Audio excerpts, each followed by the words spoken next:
Good evening, everyone. Good evening, everyone. Thank you for being here tonight.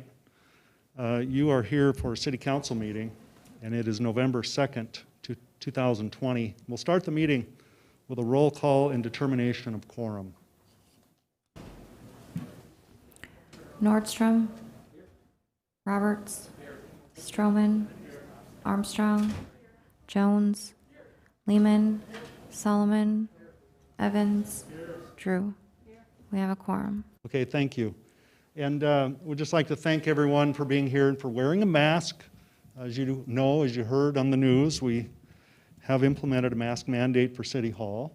So I appreciate all of you keeping your mouth and nose covered during these weird times that we have here with the pandemic. And just so you know, you may see council members or other speakers who don't have their mask on from time to time. And I think it's appropriate if you're speaking at the mic to pull down your mask. We all sound kind of muffled when I speak. My glasses fog up, so I have to make a decision between reading or speaking, but I can't do both. And so we're trying to keep everybody safe here. Now we'll have our invocation by Dale Barcher, followed by the Pledge of Allegiance.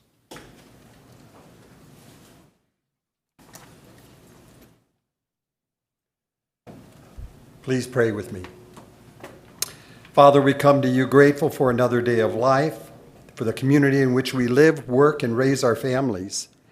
As we live in uncertain times, we know full well that you are a certain God. Tonight we pray for our friends, neighbors, and family members who are experiencing symptoms of COVID, the flu, and other health concerns.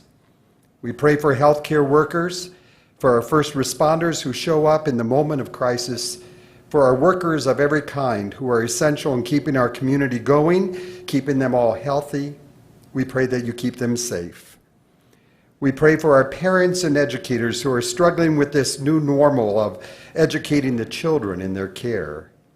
We pray for everyone struggling with these rapid changes. May we be comforted by your peace and your presence. In your wisdom, Lord, you have established civil authority and have given us the freedom to elect our leaders. On this, the eve of our national election, we pray for our beloved country, that we may be true to our spiritual heritage and become truly one nation under God. We ask you, therefore, to bless and protect all who govern us.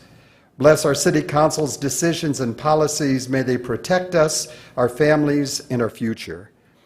God of mercy and justice, thank you for the gift of life and for granting these council members the opportunity to serve the people of our great city. Help them to act with character and conviction. Help them to listen with understanding and goodwill. Help them to speak with charity and restraint. Guide them to be the leaders our citizens so desperately need this very day.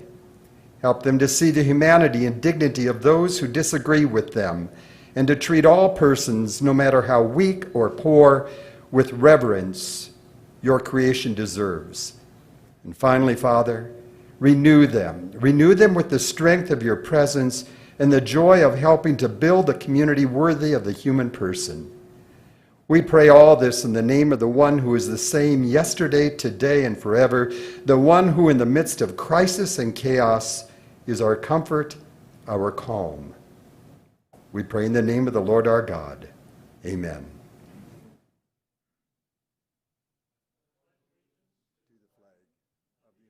States of America, and to the republic for which it stands, one nation under God, indivisible, with liberty and justice for all.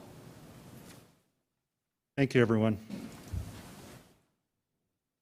Now for the adoption of the agenda. This is a time when the council members may adopt the agenda as written, or they may make certain alterations to it. Would there be a motion?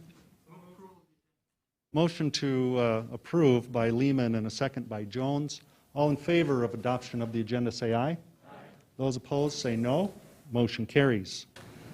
And now for awards and recognitions. The first thing we're going to do tonight is read a proclamation for the National Veteran Small Business Week. And is it Pam? Come up.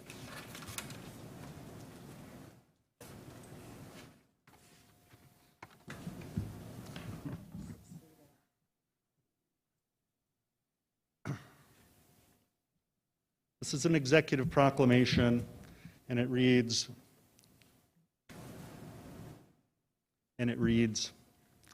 whereas nearly 1 out of 10 small businesses across the United States are veteran-owned, from Main Street storefronts to virtual high-tech startups that advance America. Veteran-owned small businesses are a pillar of our economy and contribute to the foundation of our nation.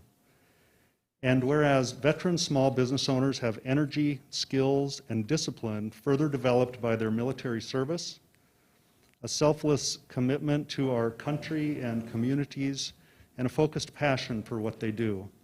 And whereas when we resolve ourselves to create thriving communities, jobs, and economic growth in America, we must support and consider the contributions made by our veteran entrepreneurs. And whereas National Veteran Small Business Week highlights the programs and services available to veteran entrepreneurs through the U.S. Small Business Administration and resource partners, and whereas Rapid City supports and joins in this national effort to help America's veteran-owned small businesses do what they do best, grow their business, create jobs, and ensure that our communities remain vibrant. Now, therefore, I, Steve Allender, Mayor of Rapid City, do hereby proclaim November 2nd through November 6th, 2020 as National Veterans Small Business Week in Rapid City. Anything you'd like to say, Pam?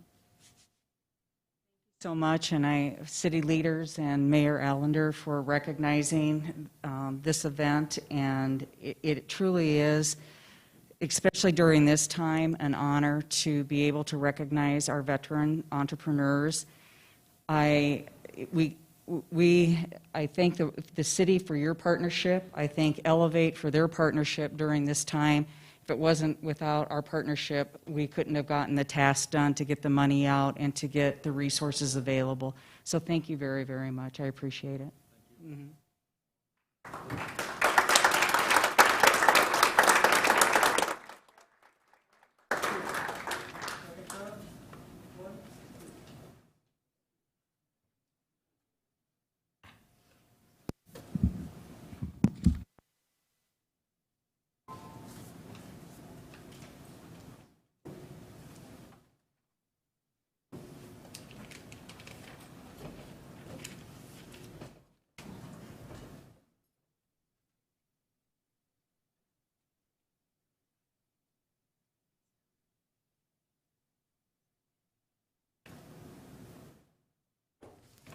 And next on the agenda, we have an update from Tom Johnson on Elevate Rapid City.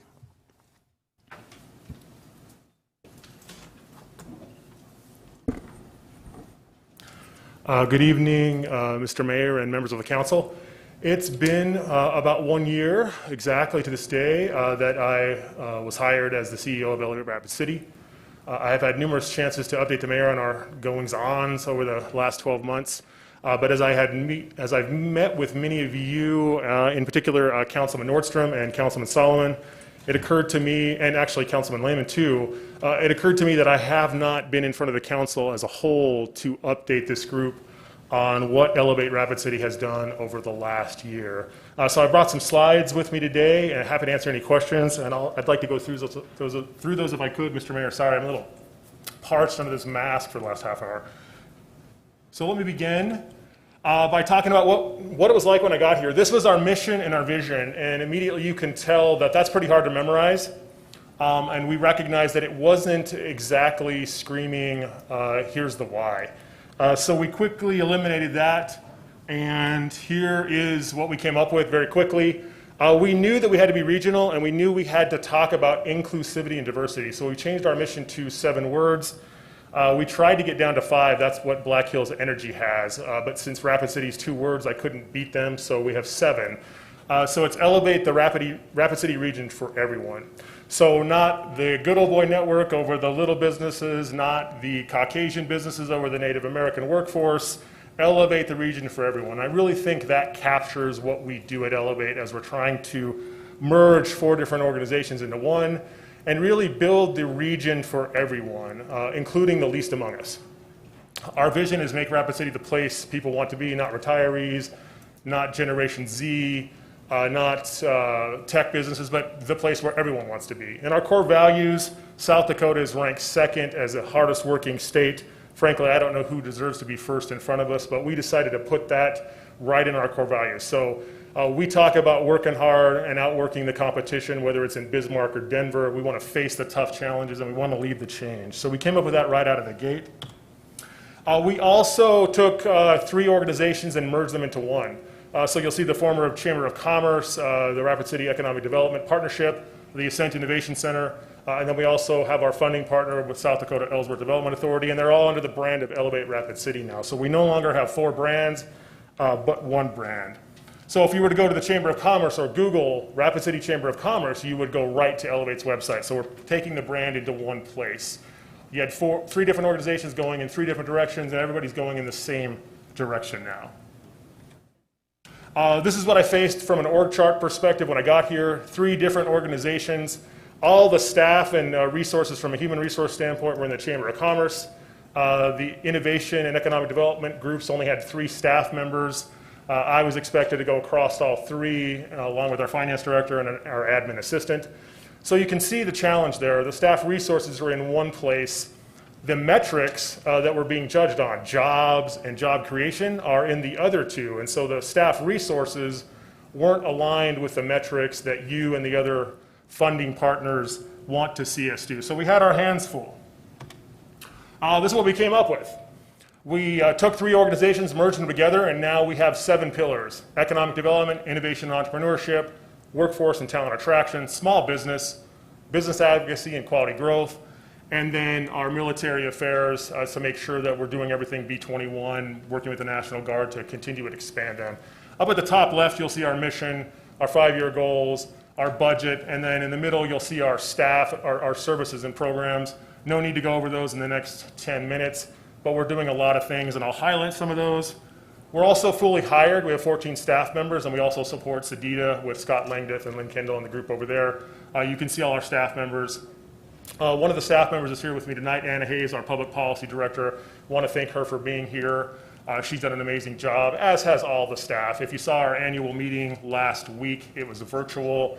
We highlighted through video in our annual report what we've done, and you'll see some of that today. So we're really excited that we've got our full complement of staff resources. And we also kept the committees from the Chamber of Commerce and the Economic Development Group and started to reform them to support that mission statement.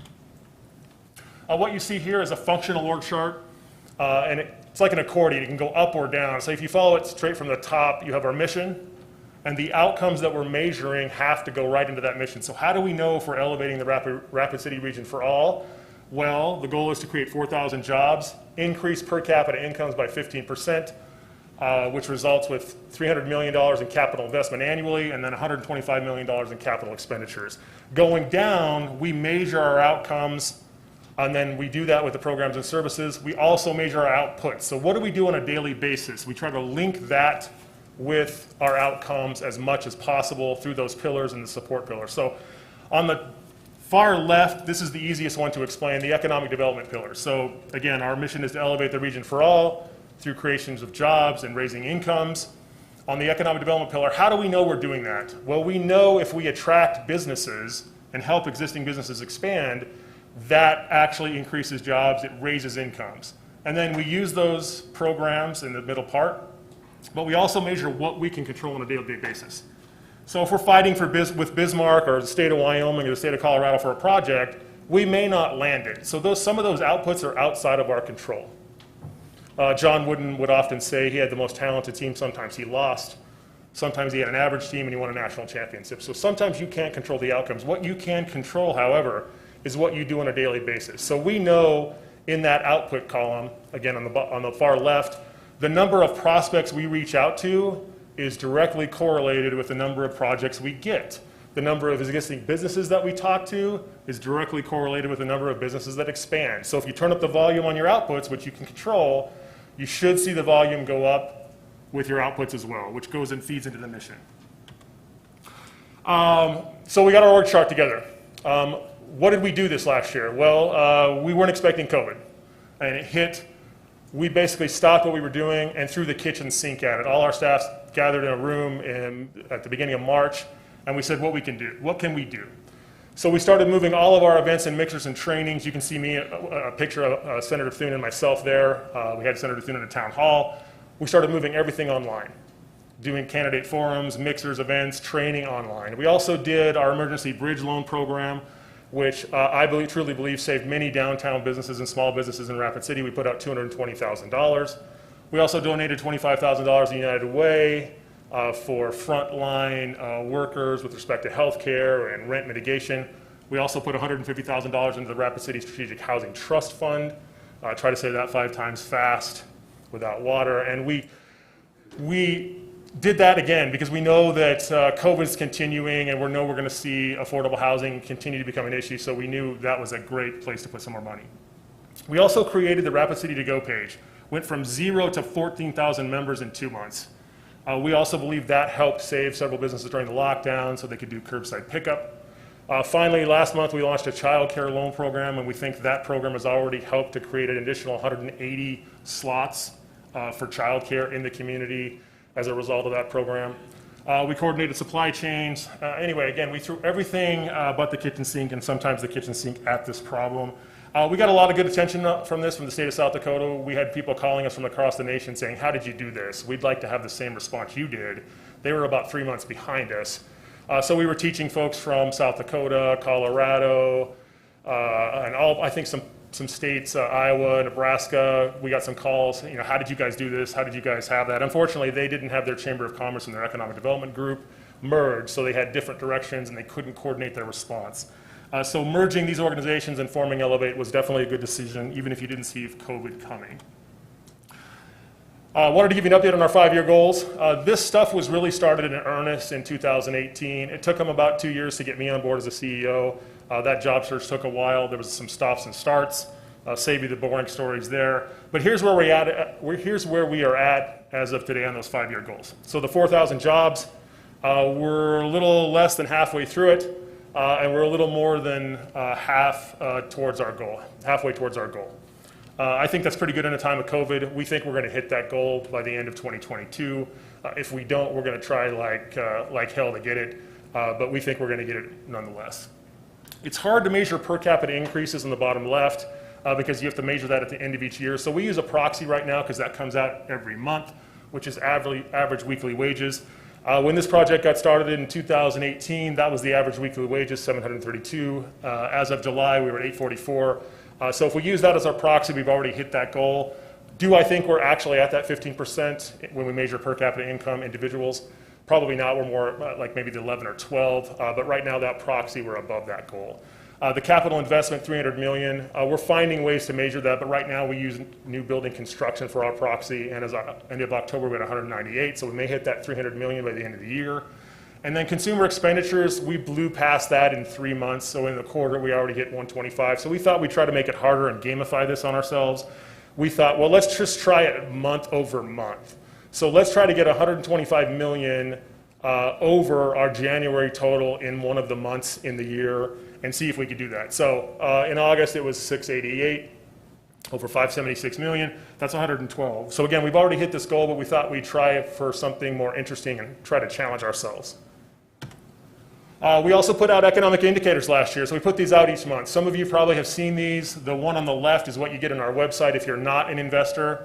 The one on the right is what you get if you are an investor. You certainly are an investor, so you see this. Some of that stuff comes from proprietary databases like the vacancy rate, the commercial rents. Some of that stuff is hard to get, so we put it in there. You can see, if you saw this last month, our unemployment rate is down to 5.2 from our COVID highs at 13.8. So the workforce is starting to normalize. At the top right, look at our housing market. That is going crazy. I'm certainly happy to answer questions about the economy and where things are at if you'd like. But suffice to say, things are still going well from a sales tax perspective. Things are crazy heating up on the housing market. Our commercial real estate hasn't fallen as much as I expected, and our unemployment rate is coming way, way down. We also launched a market research center, which we call EPIC. If you read the newspaper a couple days ago, I think it was on Friday, you saw the company that we helped bring to Rapid City creating 150 jobs. We use this research center to help them get to Rapid City. What you see up there is a bunch of gobbledygook, so let me explain it to you. On the right, that's the value chain for the B-21. So we can actually go into that private database that we have and click on any part of that value chain and find companies that supply the B-21 and recruit them to Rapid City. That database alone costs a significant amount of money, but we use it and we attack those companies, and we plan to. What you see on the top right is a poverty heat map. The places in red, high red, are the highest levels of poverty. We can start to do that by census tract. What you see in the bottom left is commuting patterns. Where do people live in the blue? Excuse me, where do they live in the red? Where do they work in the blue? So we have a pretty, I would call it a world-class research center. We give this to entrepreneurs who walk in the door, or investors, anybody that wants it. We probably give $10,000 to $15,000 of sophisticated market research to companies, generally for free if they're an investor in relevant Rapid City. And we use it to recruit.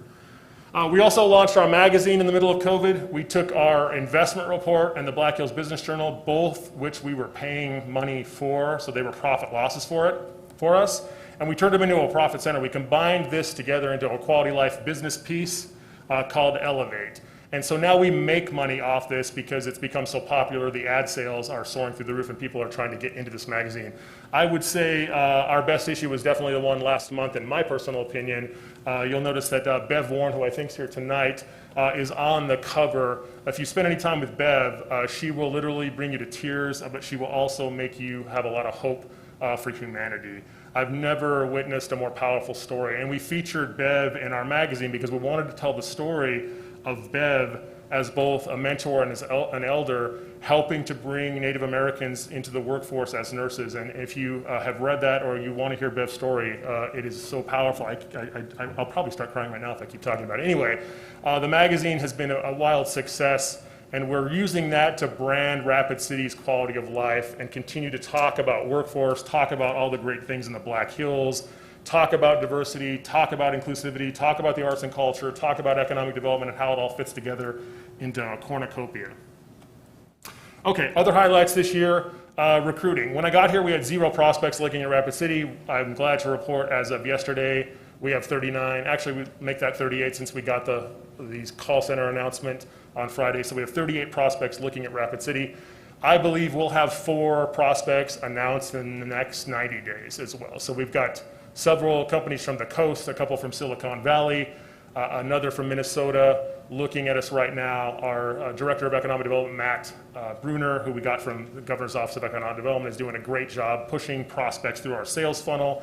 And I can't tell you how excited it is to see how many calls we're getting to come to Rapid City. And you might ask what entices them. It's the usual suspects, but it's more than just low taxes and the cost of doing business. It's a world-class amenity like the Black Hills, it's mountain biking, it's the downtown, it's the beer scene. That continues to evolve, and we're excited. We also launched our tiered dues, realizing that not every investor is the same. So somebody that gives $250 to Elevate is different than somebody who gives $150,000. So we customize our benefits and segment them into tiers. We're also, when I got here, many of you know that I grew up in and around the Wind River Indian Reservation. Although I'm Caucasian, I have a lot of lived experience around that area. And so I have a particular interest in inclusivity and equity as it relates to the Black Hills. We've been working quietly behind the scenes. We don't announce all the stuff we do, but we've been working with the Black Hills Community Loan Fund on the possibility of a Native American Chamber of Commerce. We continue to talk about how can we bring the Native American workforce into the larger ecosystem. We're going to be launching some programs in the future to help do that. But Elevate Rapid City, again, if we're here to elevate the Rapid City region for everyone, we've got to continue to promote inclusivity and diversity and equity as well. Finally, we did some training with Black Hills State University. If you look at the job market right now, there's not a job out there in the top 2 or 3 hard and soft skills that doesn't mention sales. So we partnered with Black Hills State University to do a sales training course that was about 12 weeks. It just finished last week, and I think we had 43 graduates who can get into the workforce with not a certificate, but some sort of proof that they've taken this sales course. This is not a promotion for Salesforce, the sales course. And then finally, our workforce analytics, we've probably helped 24 employers who have come to us and said, hey, we can't find nurses, we can't find doctors, we can't find mechanics, we can't find plumbers, we can't find carpenters. So again, we use our proprietary databases that we spend lots of money on, and we find people who have gone to school in South Dakota, who live somewhere else. This is a little creepy and a little bit big brother, but our databases give us their phone numbers, give us their emails, their HR directors, we give them those lists. They can reach right out to somebody who's gone to Black Hills State or South Dakota School of Mines and say, hey, I know you live in Sioux Falls or you live in Kansas City. We have an opportunity in Rapid City. Would you be interested? I know you went to school here. And often they are because of place identity, and who doesn't want to come back to where they went to school? We still have a lot of work. We're not done yet, not even close. So I put this together a little bit early. We launched the research center this month. This next month, we got a little bit behind. We're about to launch a $120,000 downtown facade load program. We know that as we come out of COVID, the appearance of our downtown, the facades, the public right-of-way, this program is something that we've got a lot of interest on. I know Dan Sefner's been wanting to see it a long time too. Same with D'Amico with Main Street Square. And so we're going to launch this next month. We're trying to get the rules in place.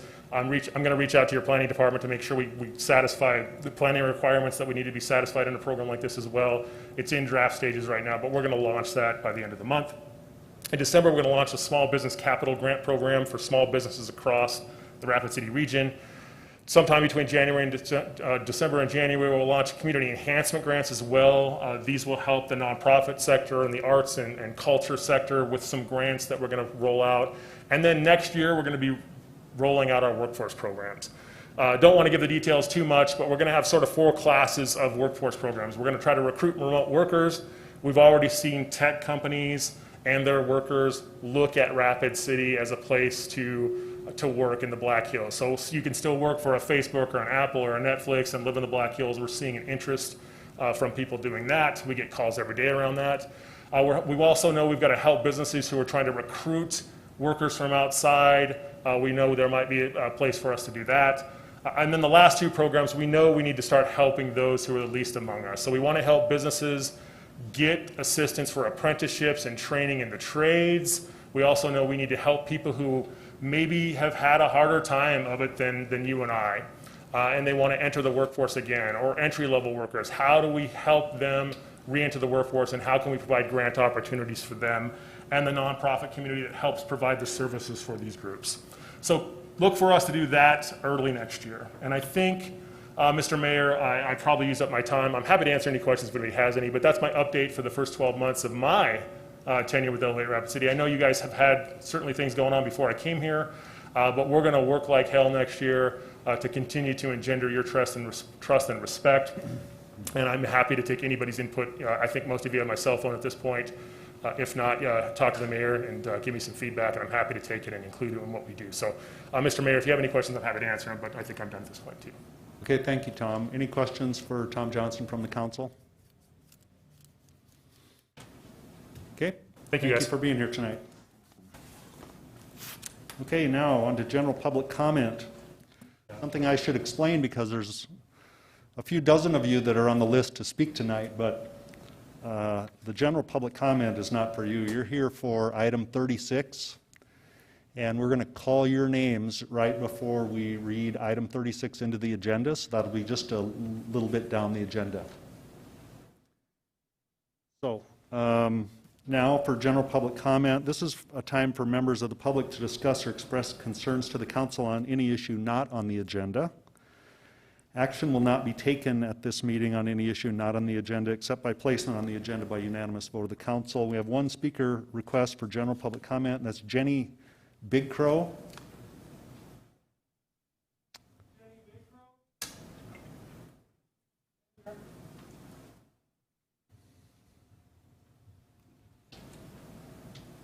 And is she here?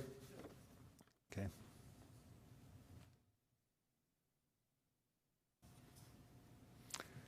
And as Jenny makes her way to the podium, I'll explain this, and this applies to all public speakers at this meeting. You'll get 3 minutes to speak. You can watch these lights up here, red, yellow, and green, to see how you're doing for time.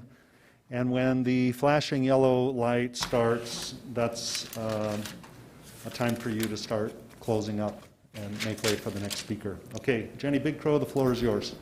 Hi, good evening, guys. My name is Jenny Bickrow. I am the daughter of Herb and Nicolene, Herb Bickrow and Nicolene Crazy Thunder. I'm a member of the Oglala Lakota tribe. I really appreciate you explaining that to me, sir. I've been in many commissioner meetings. I'm currently a resident of West Palm Beach, Florida. I have a bachelor's degree in accounting. I actually live about 20 minutes from our current president, Donald Trump. So, I'm here today because, one, I just want to say thank you for giving me the opportunity to speak. I am a military veteran. I have a college degree from Florida Atlantic University, and at 13 years old, I had a dream to build a homeless community in Pine Ridge, South Dakota. I am 38 years old right now. I went to school, I served my country, so that I can make a home for my relatives either on the reservation or off. My heart at 13 years old when you're watching your own family members die and suffer because they don't have a home. Yet here I am in Rapid City, South Dakota, because my relatives are houseless here. And I know that because I'm on the board of a nonprofit that helps the homeless community here. I have been on the board. I've worked for nonprofits for over 15 years. So, I'm here because I just want to know how you guys will continue to help our homeless community. I know that they're up in this camp right up now. I'm thankful for that camp. I'm thankful they have a place to sleep because I believe every single person in here deserves a place to sleep. I'm a military veteran. I served our country for you guys to have a place to sleep. Yet my relatives don't. I sit here and I watch you guys from Florida and I follow everything that's going on with the news and everything. And I was even on some posts here about how things were happening and how I felt the mayor was bullying my people, but that's a different story. I'm not here about that. I am here because I believe that if we work together, things will change.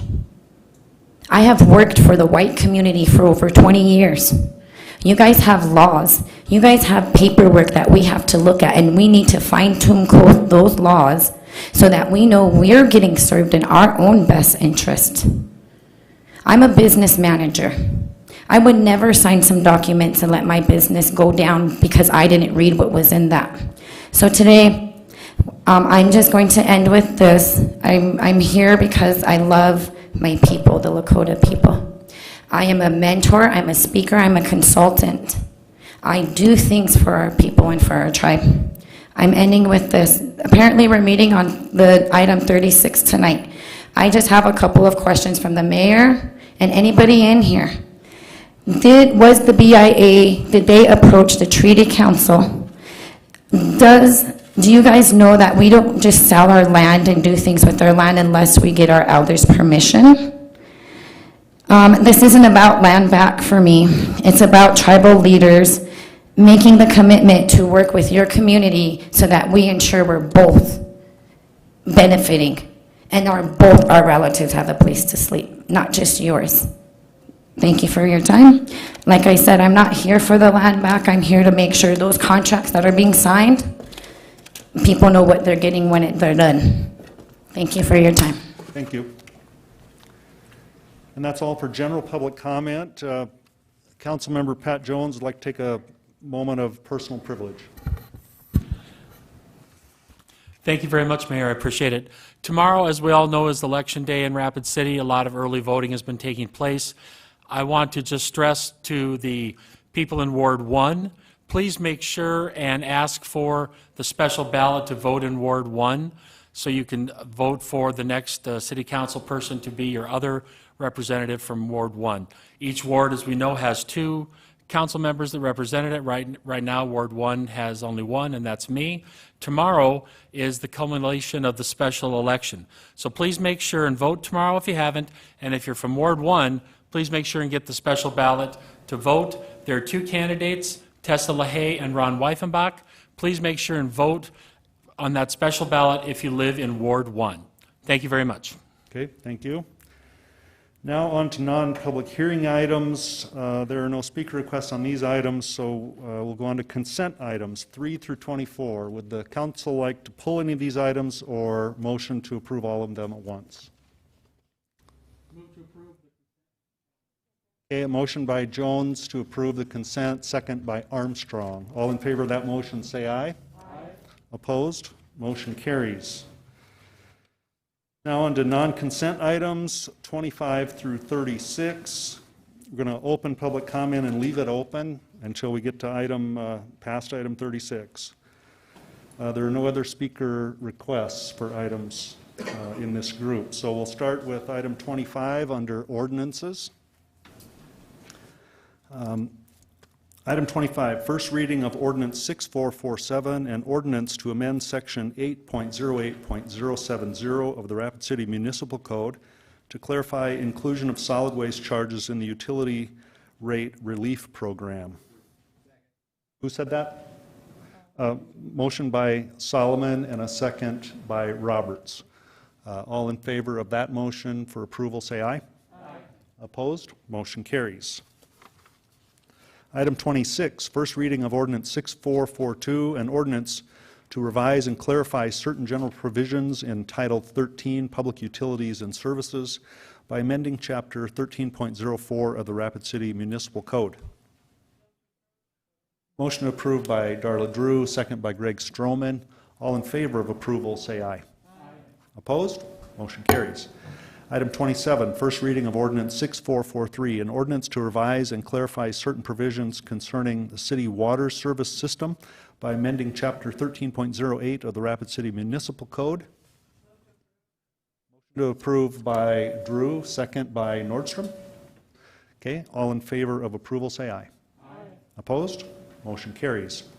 Item 28, first reading of Ordinance 6444, an ordinance to revise and clarify certain provisions concerning the sewer service system by amending Chapter 13.16 of the Rapid City Municipal Code.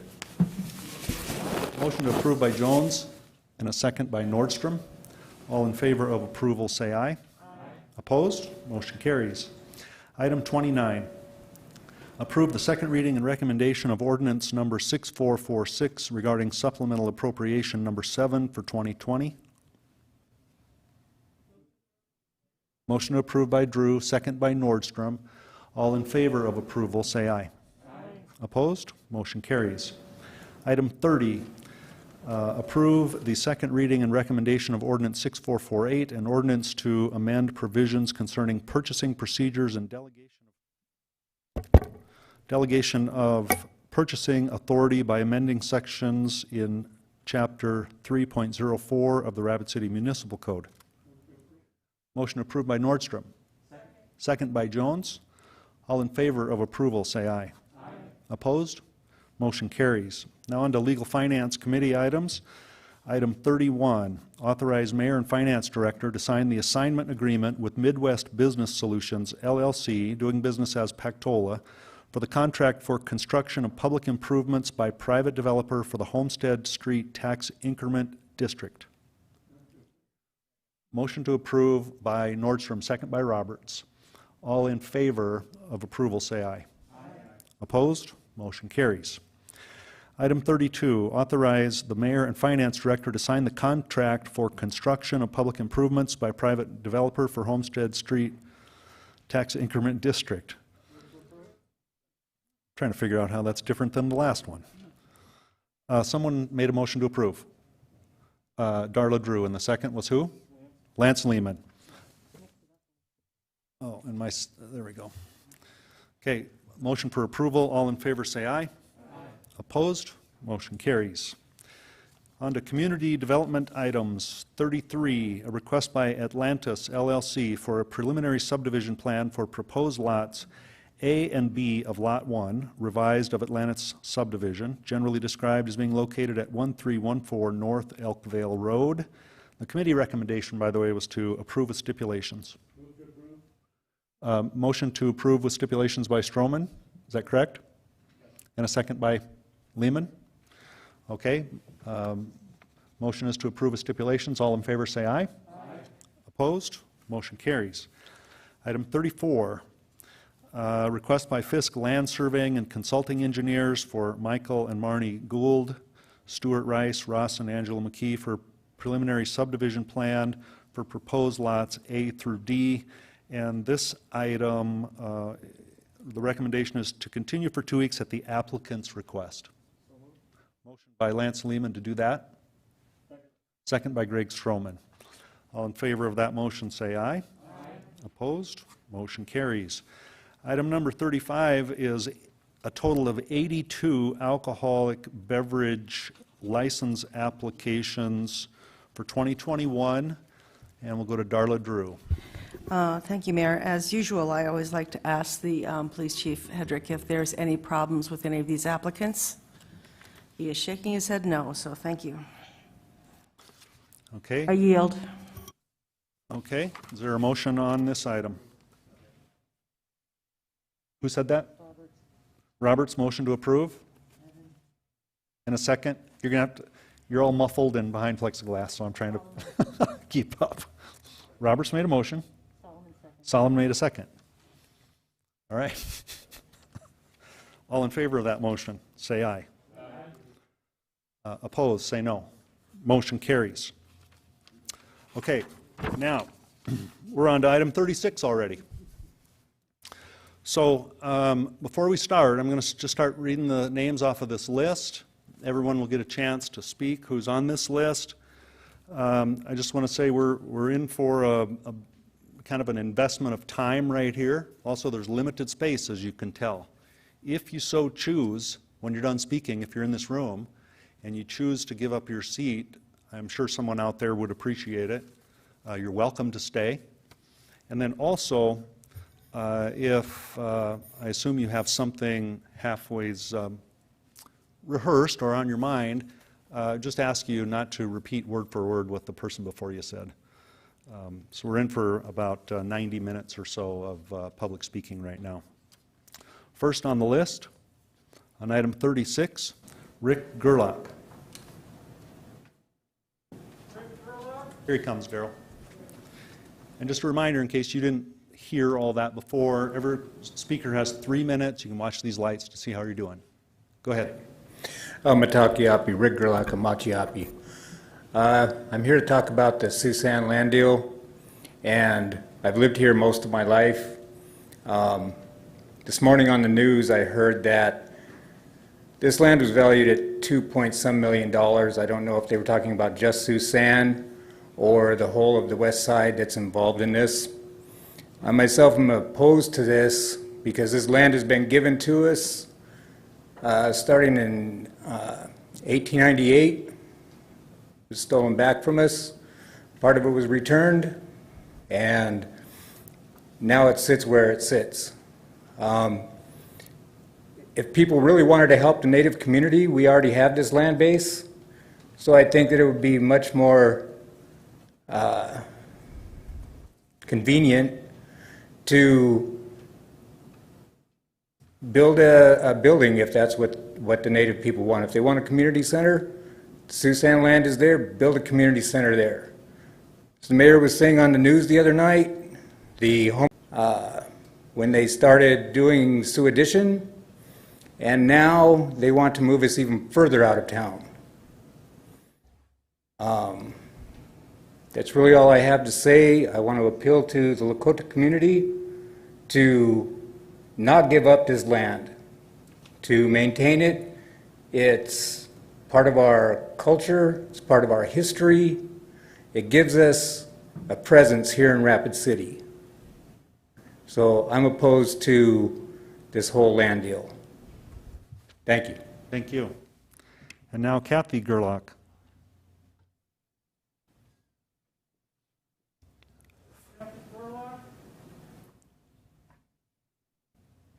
Here she is, Daryl. Hi, my name is Kathy Gerlach, and last night when I was watching the news, I saw that there was a committee that was representing me as a Lakota woman in Rapid City for this deal. And I knew nothing about this committee. Didn't know what this committee is called. Didn't know much about what the deal was with the committee. Still don't. So I asked a bunch of natives today about if they knew about it and why they hadn't told me about it. Nobody knew. I don't like speaking, so, but nobody knew about this. Is there a petition that we all signed that we are unaware of? How did they get to be a committee representing me as a Lakota woman, resident of Rapid City? So really, that's all I need to know. Okay, Thank thank you. Aaron Bear. Aaron Bear.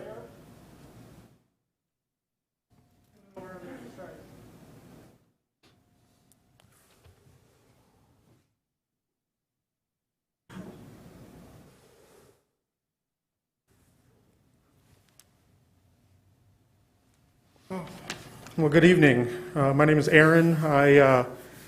I grew up in this community my entire life, former federal law enforcement officer.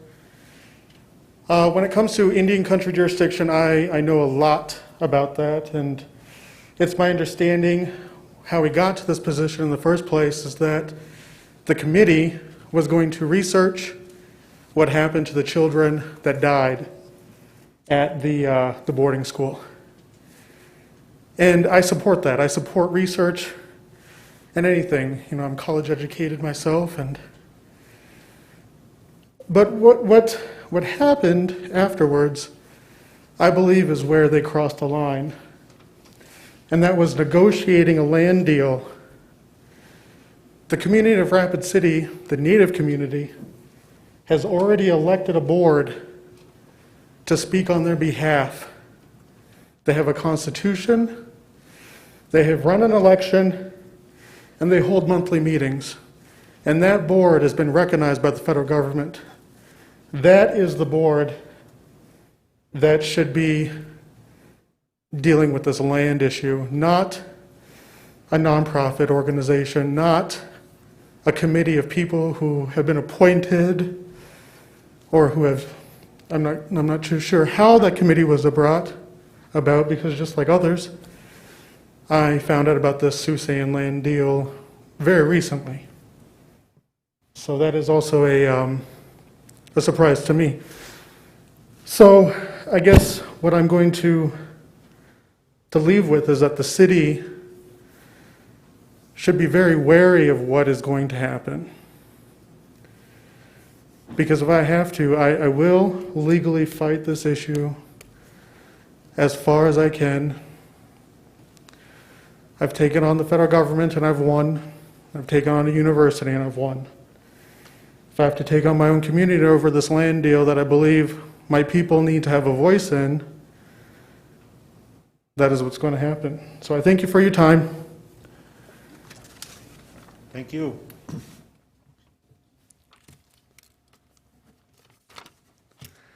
And the next speaker is Julie Brown. She has handwriting like me. Money or Julie Brown?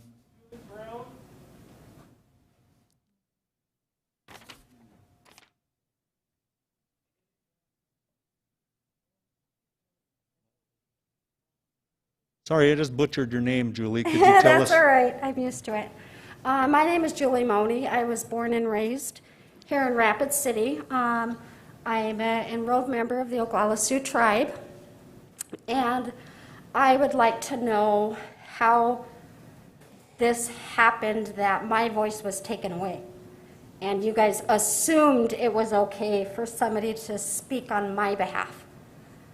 As a community member, I have never heard of these people, of what they're doing, because we knew our history throughout the whole years. We didn't need a nonprofit coming in telling us what we already knew. So I'm asking this council to not pass this resolution, because you need to hear from everybody in this city, including the non-natives, because how are you going to pay for this? Are you going to raise my taxes? You guys want the tribes to have jurisdiction up here over this and that. Well, you know what? I want tax exempt. If you're going to let them rule me and govern me, why am I paying mortgage tax? I want tax exempt. So there's a lot of issues that this is bringing up that you guys have to be prepared to hear. So I am not against this, and I will do whatever's in my power to make sure this whole community has a voice. Thank you. Thank you. Dick McConnell.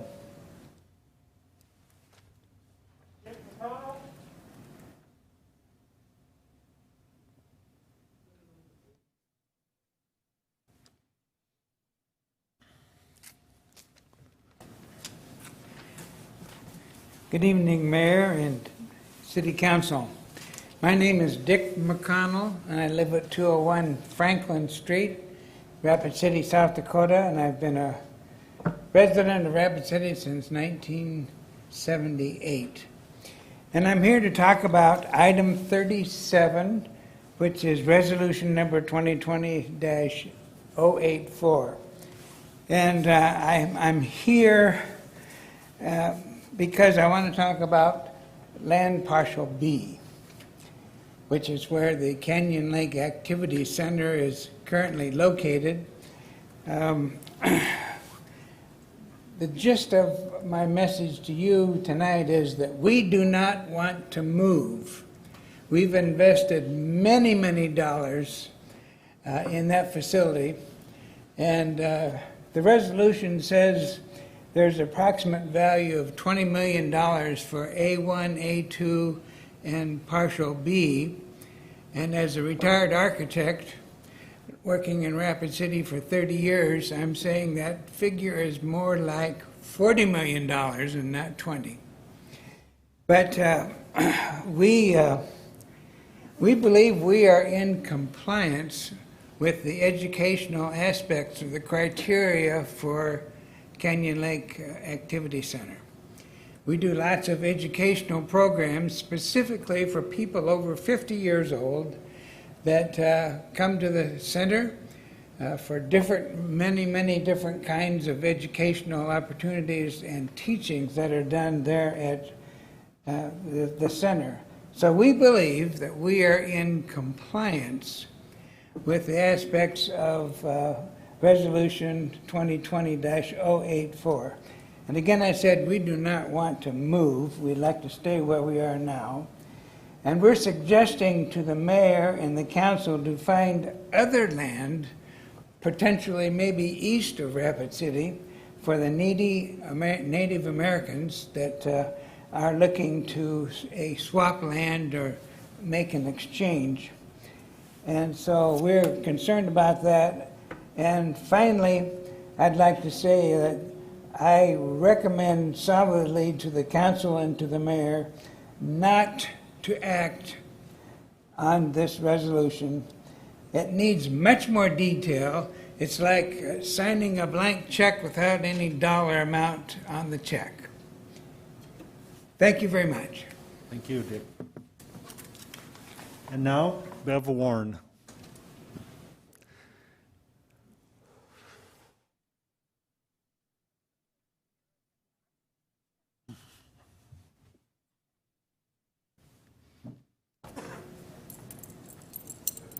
Good evening, everyone. My name is Bev Warren, and I am a Lakota elder, member of the Oglala Sioux tribe. I was born and raised in Pine Ridge in the Manderson district and did not learn to speak English until I went to boarding school. But I'm here tonight in support of this effort. It's been too many years that have gone by without justice and fairness served to the Lakota community. I served on this committee as a volunteer, as all of the members are volunteers. Nobody is in it for the money. We are in it and want this to happen for justice and fairness to all of us, not just the ones that are here today, but our future generations. We have a long history of land issues, obviously, but tonight we're talking about the Rapid City Indian School lands. It's vital that this takes place. It's been much too long.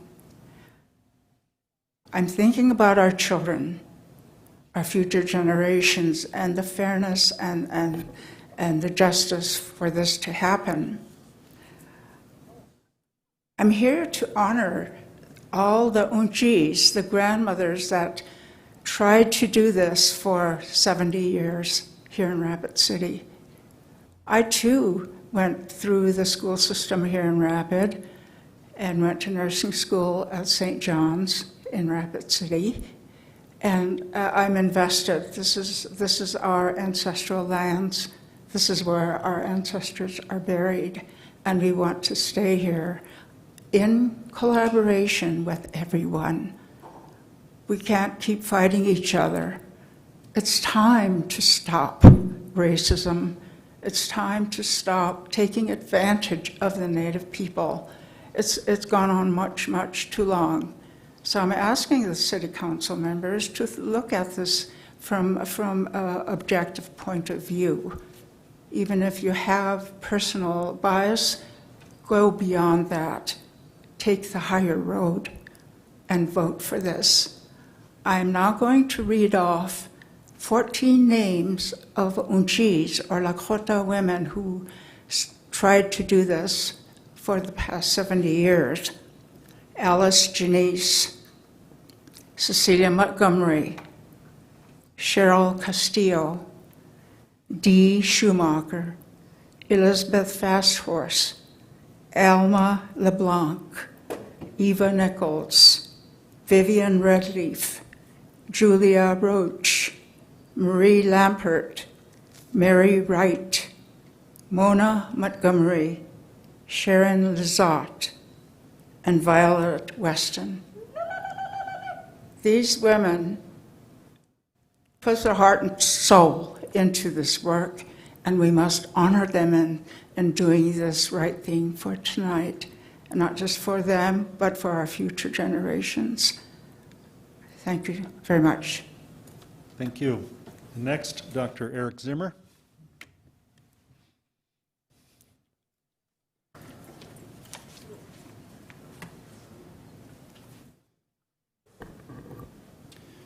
Good evening, Mr. Mayor. Good evening, Council. My name is Eric Zimmer. I live at 219 Phillip Drive in Rapid City. I was born and raised here, lived here my whole life, and like many of you and a lot of the people in this community, I did not know anything about the story of Native people in Rapid City for most of my life.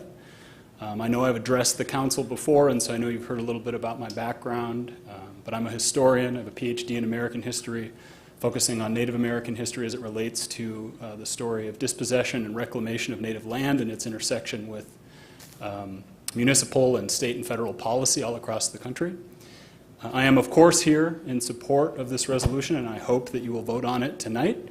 But I actually want to approach this in a way that's a little different than you might have heard me talk about it before, and that is not in the context of a person who has supported this group's research over the last several years, but as someone who has staked their career and made my living on the idea that the strongest organizations and institutions and families and cities like this one are those that acknowledge their past, even the challenging parts of it, who are willing to engage with that and who make a commitment to everyone in their organization or their community to do something positive about it and move forward in a constructive way. It strikes me that the folks who we heard from a few minutes ago, citizens who I respect and I appreciate them participating in the system like I did, but a lot of the issues that they raised are the things that we're addressing with this resolution. The text of the resolution is 4 pages of an acknowledgement of this story. 4 pages that says, yes, Rapid City is not a community that's afraid of its shadow. It is a community that understands its history, that understands that that history is challenging, but is courageous enough to step up and to engage it head on so that we can have a stronger future for everybody. And the next thing it says on page 5 is that the mayor and the council will work with everybody in the community to come to a solution that is equitable, that is thoughtful, and that ultimately gets signed off by all the stakeholders, including the city and the Department of the Interior, so that we can move forward and make this investment on all of our behalf. That's what's actually in the text of this thing. In the last few days, it has felt to me a little bit like the discussion and debate over this issue has become about everything except what is in the actual resolution that we ask you to look at tonight. This history, I ask you to think about this project and where it came from and how it began. It started when a group of elders asked us to find the graves of children who died at the Rapid City Indian School. And in the search for a solution to one historic tragedy, we accidentally uncovered another one. And we have spent the last 5 years giving dozens and dozens of talks. We have met with everyone. We have spoken publicly. And we have done everything in our power to educate the community, to engage everyone on constructive terms. That's where we've been, and where we're going is in your hands tonight. And we ask you for your support. Thank you so much. Thank you. Tatewi means.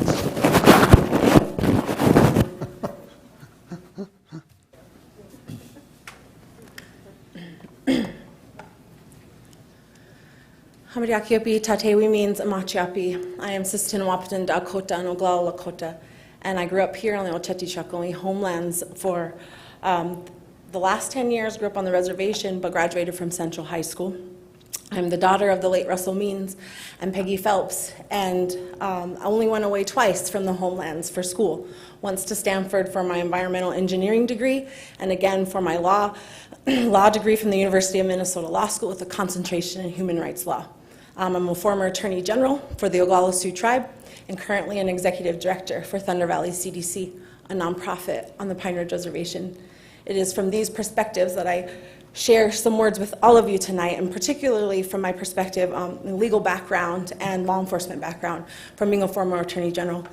We heard our elder Bev Warren talk about justice and what that means, rightfulness, lawfulness, equitability, and fairness. It's also the intersectionality of the legal realm, of the political systems, and of ethics. All right, we must not forget ethics. First and foremost, justice is the property, first and foremost, property of law. There are 4 tenets and pillars of the rule of law. That law applies to everyone. Laws are not secret or arbitrary. Laws are enforced fairly, and the justice system is fair. And those are the questions and those pillars and tenets that you must ask yourself when you review things such as what happened here with the Indian boarding school lands. First, the legal. It is clear the statute was violated. The 1948 statute was violated. And this is supported by numerous communications and memos over the last 40 plus decades, from the BIA to city governments, and vice versa.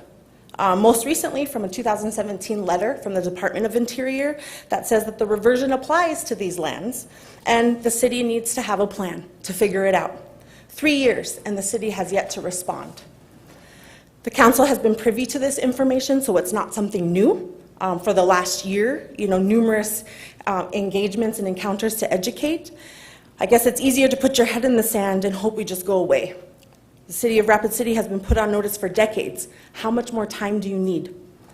The second component of justice, political systems. This is you. You must strive for equitable and just outcomes. I know the first step was acknowledging the truth in history. And I've seen many of you during presentations shake your head in disdain and guilt around what happened to the children of the boarding schools. But now's the time to do more than shake your head in pity. It is time to rectify the wrongs of the past. We don't have time for your fragility or your egos or passing the buck. We want concrete action and forward progress. We want a legal and just solution. There's some conversation around postponing the vote, just sending it to litigation.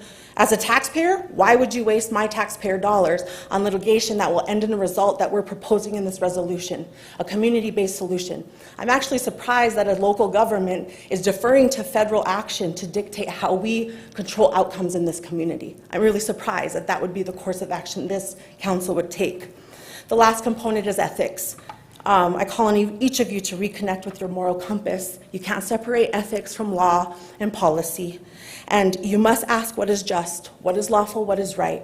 And the right thing tonight is to vote to pass this resolution, not to pass the buck, but to take action as your civic duty as the first step for finding justice. Pila maiae. Okay, this is going to be a long meeting, folks. You got to keep the clapping and that sort of thing down to a minimum, please. Next, we have Rebecca Kidder. Good evening, honorable members of the City Council. My name is Rebecca Kidder, and I've been a resident of this community since 2008 with my family, including Stephen Brinksplenny and our 8 children, 5 of whom are adults living here now with their children, working in this community that belongs to them. I'm a partner and owner in the law firm Peebles, Kidder, Bergen, and Robinson, with 15 lawyers and offices in 4 cities across the United States. We represent tribes, tribal entities, and tribally owned businesses. Since I graduated from Yale Law School in 1997, I've had the honor of working on issues ranging from development of affordable housing, land use, land claims, including the Yankton Sioux Tribe versus Podoroski case, education, health care, and water resources.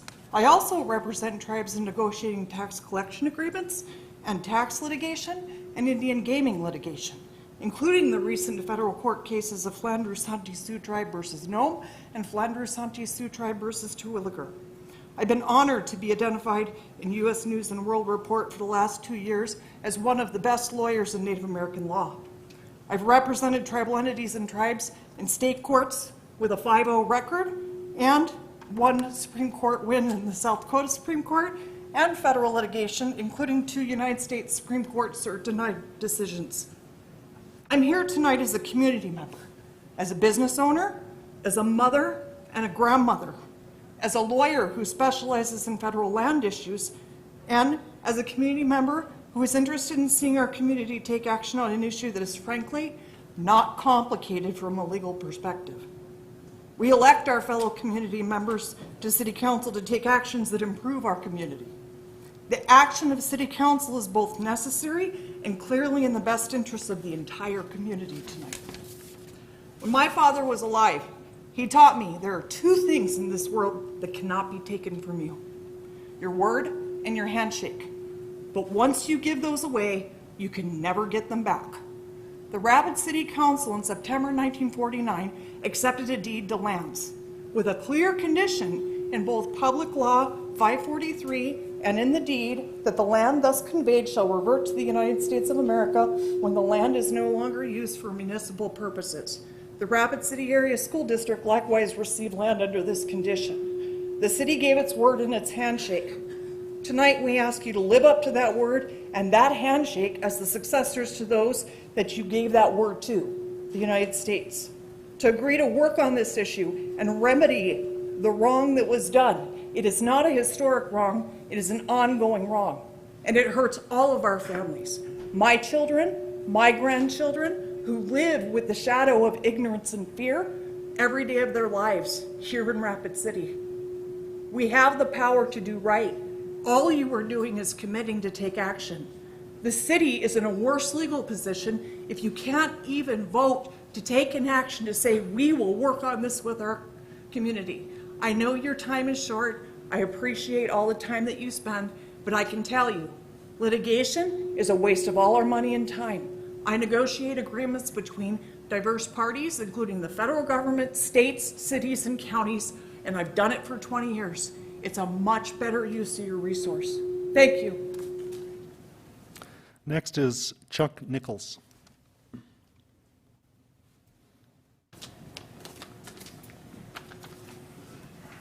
Good evening, Mayor and Rapid City Council. My name is Chuck Nichols. I was born and raised here in Rapid City, South Dakota. I'm an enrolled member of the Yankton Sioux Tribe. I just want to tell you a little bit about my grandma. Her name was Eva Nichols. Some of you may know her up there, some of you may not, but I know a lot of people heard of her. She was a very good activist here in Rapid City for the Native people. My grandma Eva Nichols was a very instrumental in a lot of projects in and around Rapid City and South Dakota, and was highly respected by a lot of people in high places and low places. She started a nonprofit organization in Rapid City that revolved around helping Native American people. She was a busy lady, and I know this because I lived with her since I was a baby till I was a teenager. So I know she cared a lot about Native Americans and our trials and tribulations. I know she was a caring lady that loved her family and loved her people.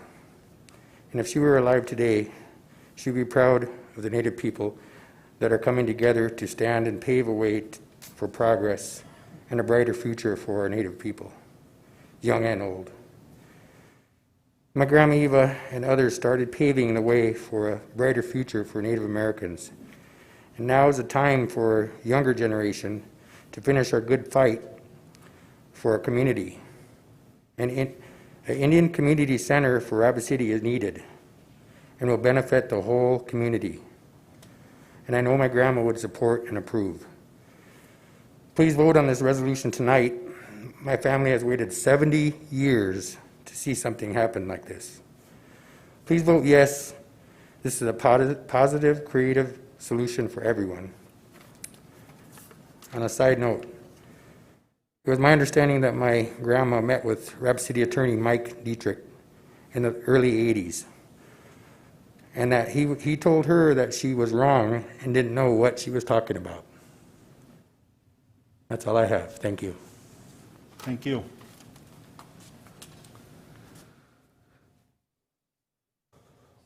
Tad Montgomery. I'm sorry, who, ma'am, are you Elena? Lessa. Okay, you can go. Okay. I'm here to honor the grandmothers for their 70 years of hard work, for everything that Heather and the rest of the team picked up doing. And I'd just like Merle Left-Handle to come up and say a prayer for, I know change is hard, so there's a lot of people that are opposing about what's going on, but this has been going on for a long time, so.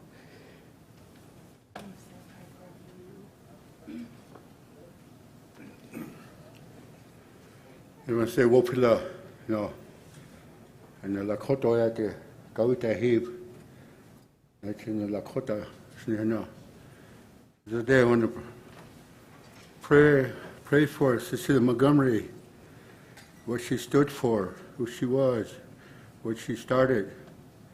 She's going back to the spirit world. I asked the relatives and the friends to respect and honor what she stood for and continue her legacy for the people. Ayat Khogashla Khatir Topa, Mogata Kia Nuchima Khata, Leon Betu ki heche Mobliskawi Trampetu, Ho heche Dagi Chun, Tuktoni Chun, Dagwaste Oyate, Nikon heche Lena Glustanshni, Machbewi Chun Hechaki Gelon Khoechatam. Wotaki Hanke Oboyake Ahituina, La Khoyate Gelena Oichaka. Nishache Kolalena Trotchik that I was in Uchak Shua Hetchelena, Ukachne, Ablezokte. Wapchigla Hetche Mobili, Astemi, Unikixia, Mapeto Nitra. You call Yate Ushichakla, no Uchakayo. Elena Montgomery, not here. Tad Montgomery? No. Cheryl Castillo?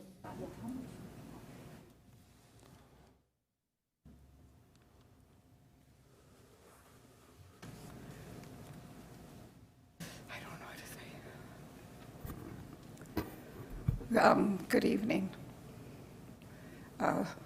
Mayor and City Council. My name is Cheryl Castillo. Excuse me. I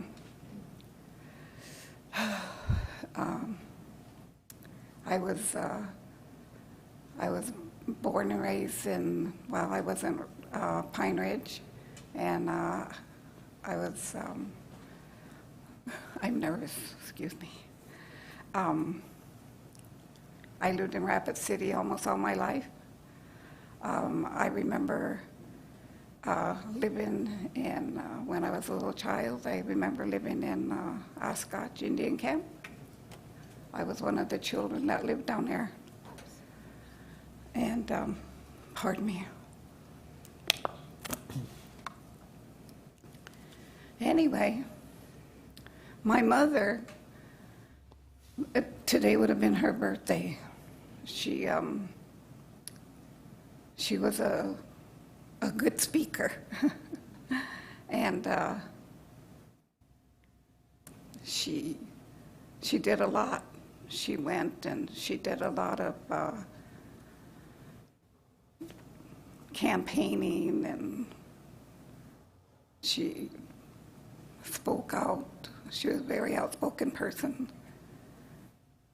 and she fought for Sioux Addition. And she was a wonderful lady.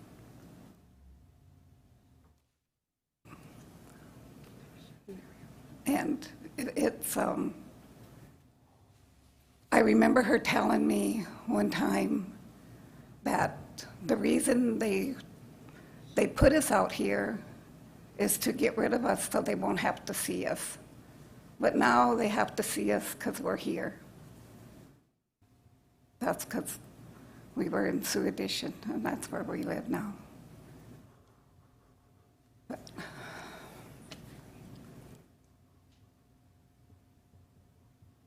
yeah, my mother was a great woman. She did a lot of things in her life.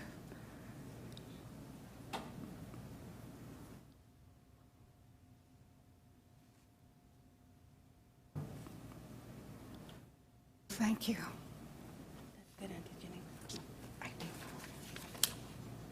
Thank you. Next is Mary Bowman.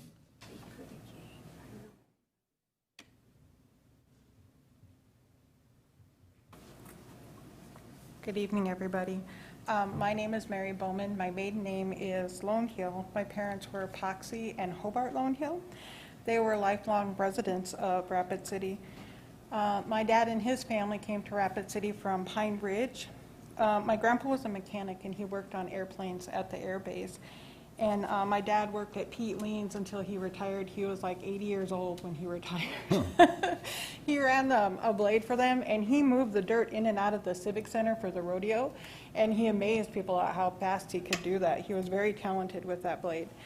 My mom's family came from the Standing Rock Reservation, and they came because my mom's sister was being treated at the Siouxland for tuberculosis.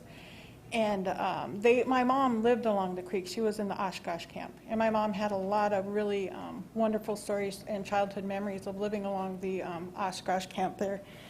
My aunt ended up passing away from tuberculosis at the Siouxland. I know a lot of people there did not survive when they went there to be treated. My mom's family, many of them lived along the creek when they were here. And so some of her siblings were displaced when they moved the camp out and moved them out to Sioux Addition. And the life there was really hard for them. It was harsh. They lived in shacks. There was no running water. And I know it was like way on the outskirts of town. And they had to walk a long ways. A lot of them didn't have cars to come into work or to get groceries.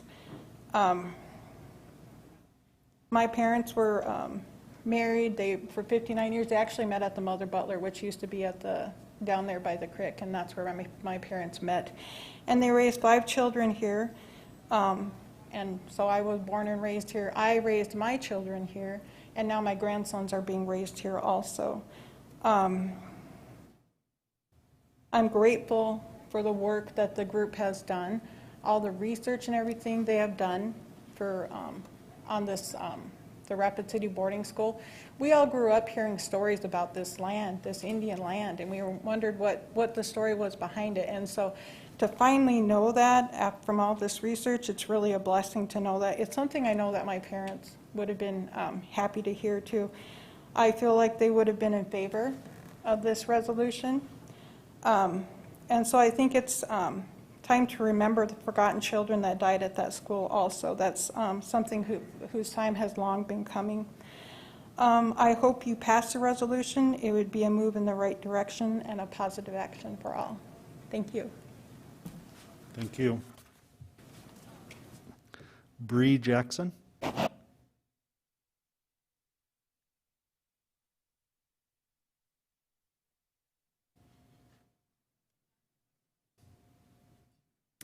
Hello, my name is Bree Jackson. I'm a member of the Oglala Lakota tribe, and I am a lifelong resident of Rapid City. My grandparents are Hobart and Poxy Lone Hill, who are also lifelong residents of Rapid City, as you just heard. I remember they would tell stories of how contentious the times were when the Oshkosh campus shut down. My grandma's sisters, as again you just heard, were both moved out to Sioux Addition, and I remember my grandma telling me that she would take my mom out there and how there was no running water, how in the homes, and how they had to use outhouses as restrooms. I think it's easy to think of these travesties as happening in a distant past. That mindset makes it easier to remain stagnant. However, my grandma's stories are a reminder that this history is not so distant. I would like to urge you tonight to pass the land swap resolution as an act of good faith to the Native American community. I know everyone here is fully aware of how present racial tensions are in our community, and I believe this would be a huge step towards healing. Thank you. Thank you. Bev, Running Bear.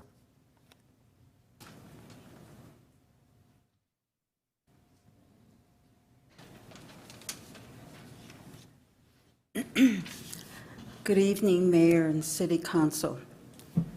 Midakiabi, chantewashtea iuha napechiuzabi.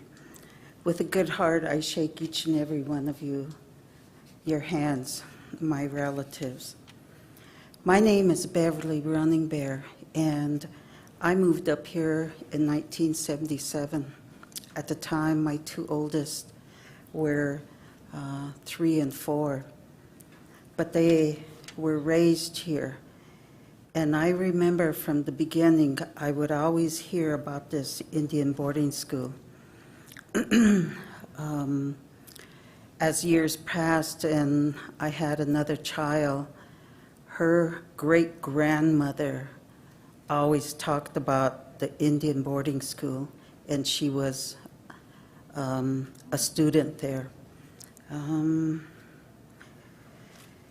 And so as I echo all the statements made tonight in reference to why this should happen, and as mentioned again, it is for the future generation, for my children, my grandchildren, and now my great-grandchildren are a part of this community, and I want them to be raised in a good way and not with all the hard feelings that my children grew up with here. It's time, as people had mentioned, you need to set this aside and do what's right.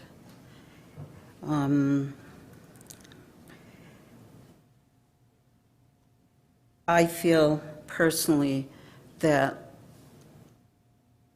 with all the issues at hand, again, as mentioned, this would be the right step, the right direction to go. So as a Lakota from the Oceti Shakoi, I ask you to please vote on this tonight with a good heart and know that there are many, many Lakotas looking for this.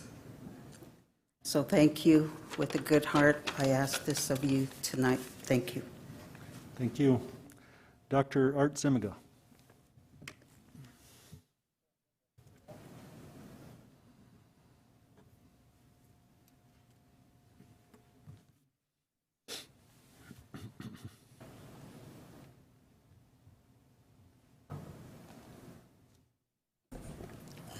Good evening.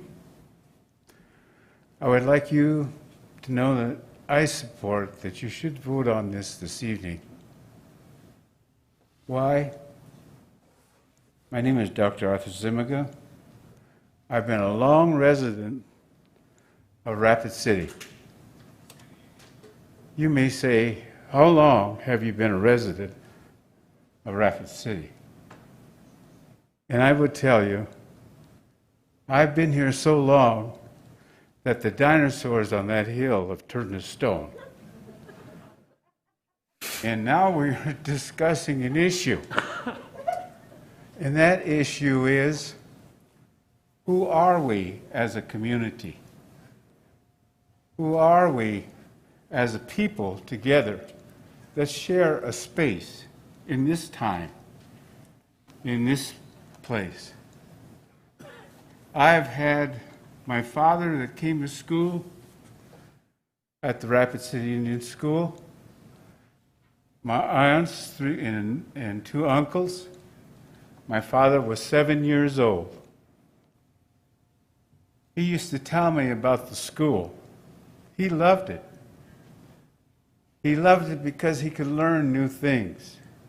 He was part of that new era of Lakota people in understanding that education was important. That school brought forth many people that had learned how to be a part in the sharing part of this society. We're not strangers to one another. And if I say something that offends you, I do not mean that.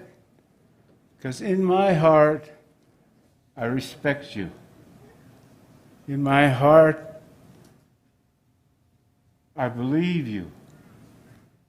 And in my heart, that I stand here to present and say, vote tonight and support this. It is your choice.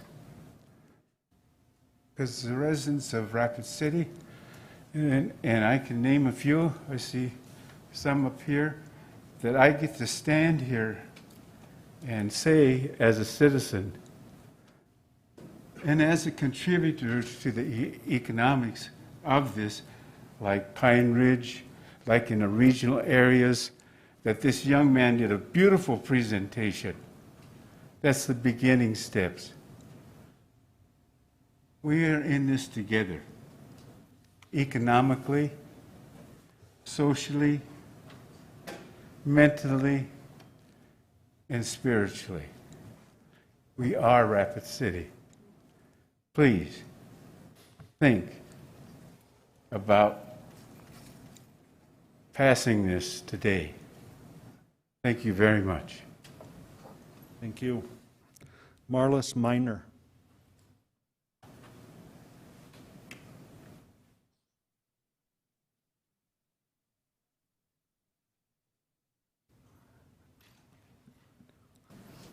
Good evening. My name is Marlis Miner, and I'm a longtime resident of Rapid City. My family moved here in the early 60s, and I would like to say that I'm in favor of this negotiations for a land swap, and I'd encourage you to vote for it and get something going tonight, because it's been a long time coming. You haven't, it's been in the makings for all these years. My grandmother went to school at the Indian boarding school. I graduated from Rapid City Central High School, and I've lived here ever since. And I've seen all this stuff that goes on in Rapid City, and I think it's time that Rapid City stepped up and helped the Native people in this community. And one of those ways of doing that is to start with this land swap. And so I would like to urge you to vote yes. Thank you for listening to me, and thank you all for being here tonight. Mitakiasi. Jean Tyon.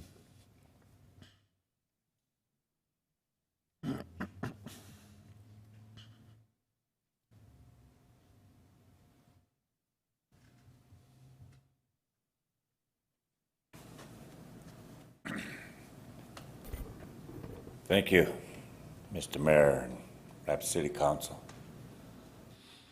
for allowing us to express our opinions and our heartfelt words. I hope you guys can vote on this tonight and pass it with what we come here to do.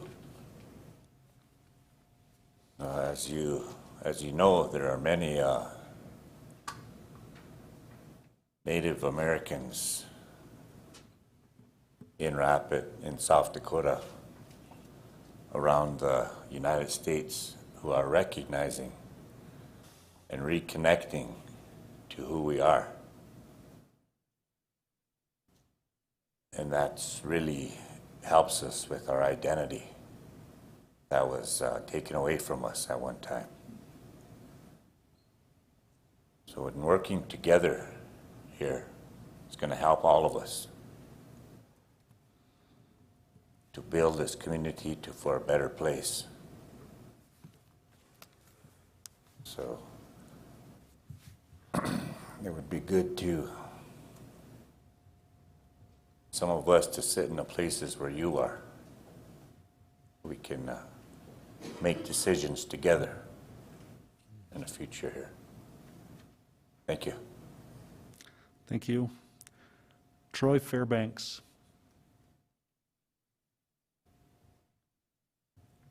Troy Fairbanks.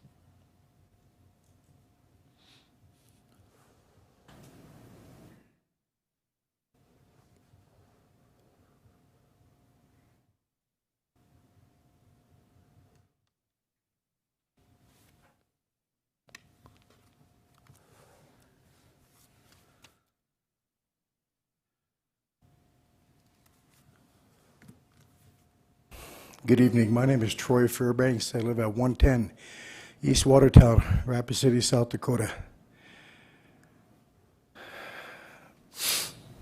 You know, my mom told me about the stories, and so did my grandma, when they lived down at the Oshkosh camp. See, my grandma worked hard her whole life. Worked for somebody named Chuck Lean, helped raise his children.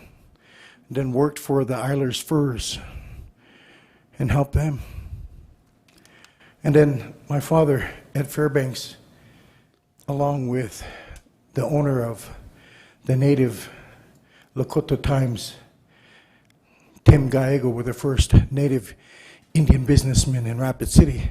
And then guess what? How my dad got a job here in Rapid City when he first come here. They wouldn't hire him because he was Native American. So he went down to Breakfast Buick and he told the foreman, he goes, I'm looking for a job. I'll work for you for a whole week for free. And you don't even have to pay me at the end of the week if you don't want to hire me.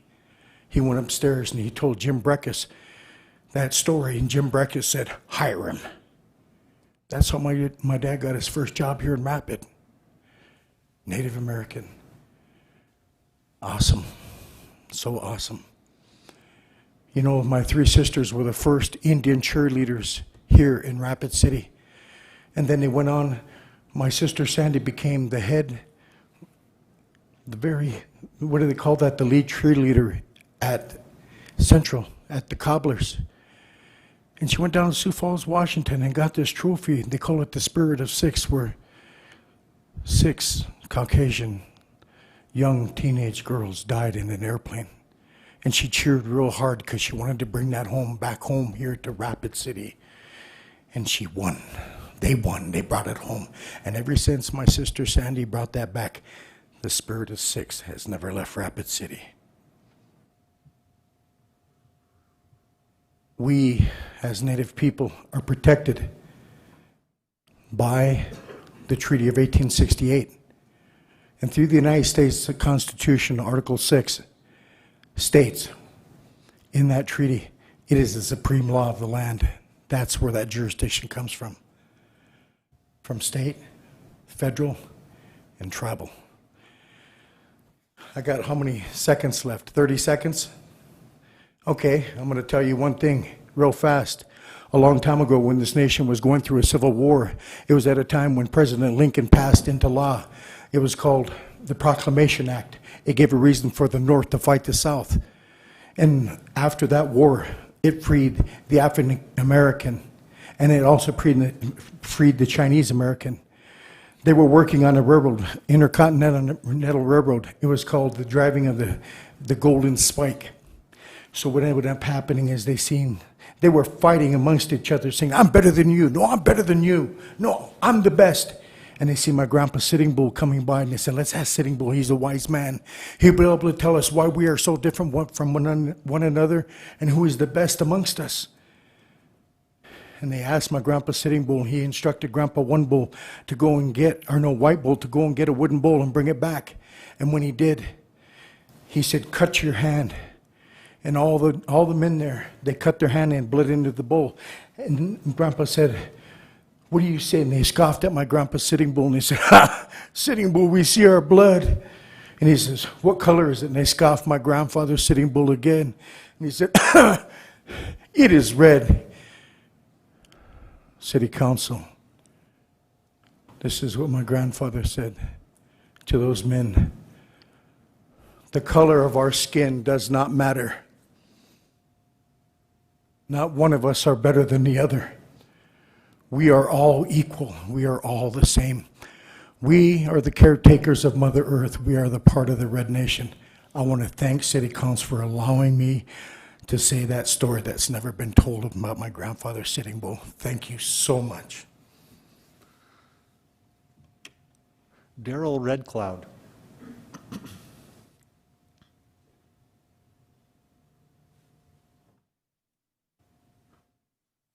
Good evening, Mr. Mayor, City Council. My name is Daryl Red Cloud. I'm from the Pioneer Indian Reservation. I am the fifth blood descendant of Chief Red Cloud of the Oglala Lakota people.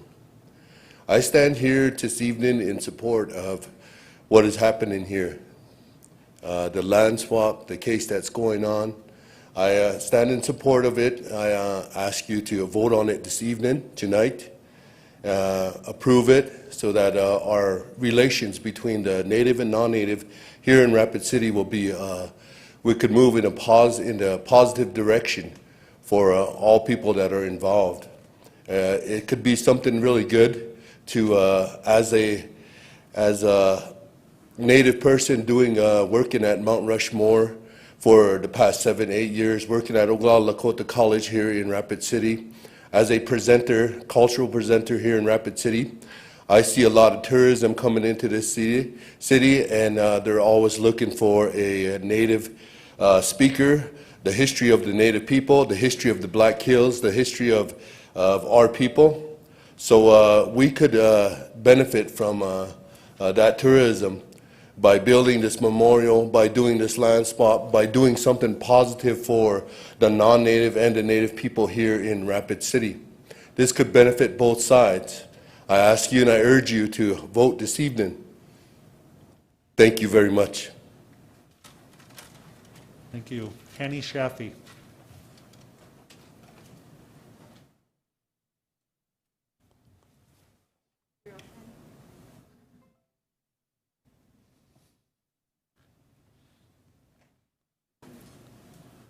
Good evening, Mayor and Council members.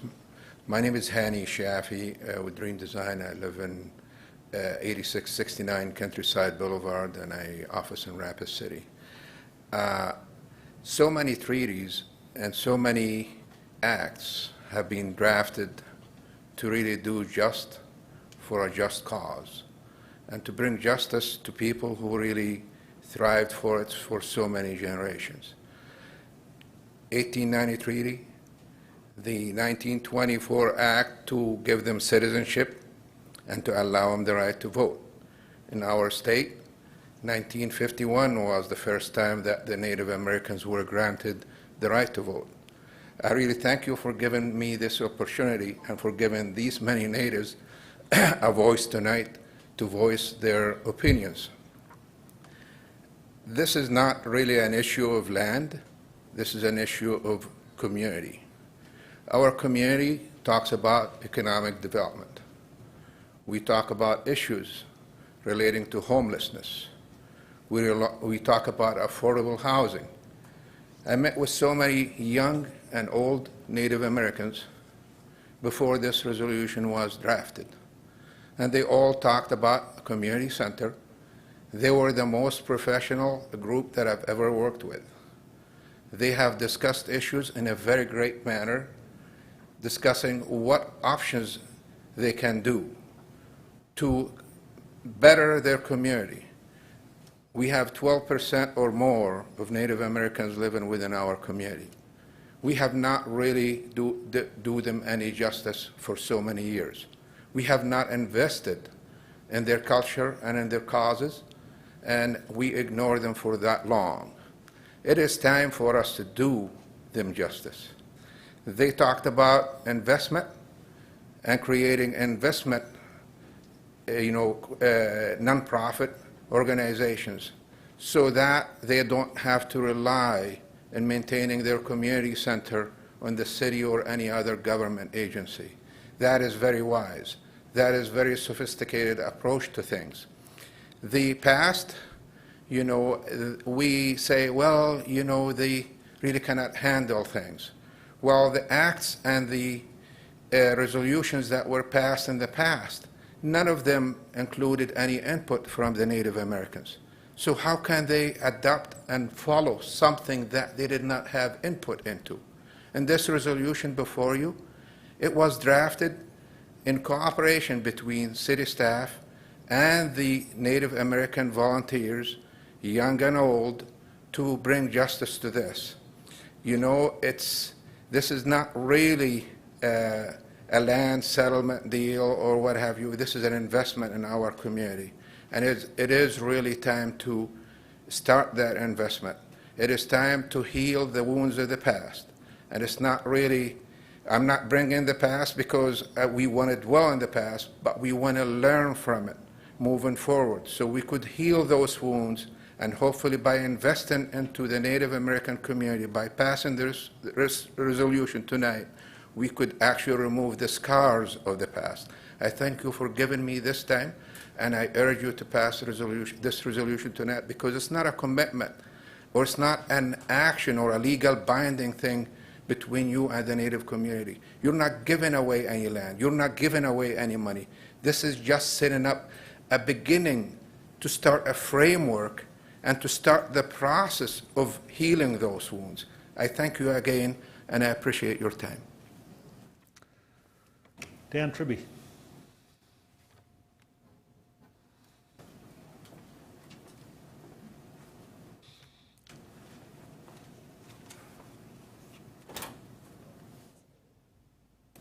Good evening. I'm Dan Tribby from Prairie Edge here in Rapid City.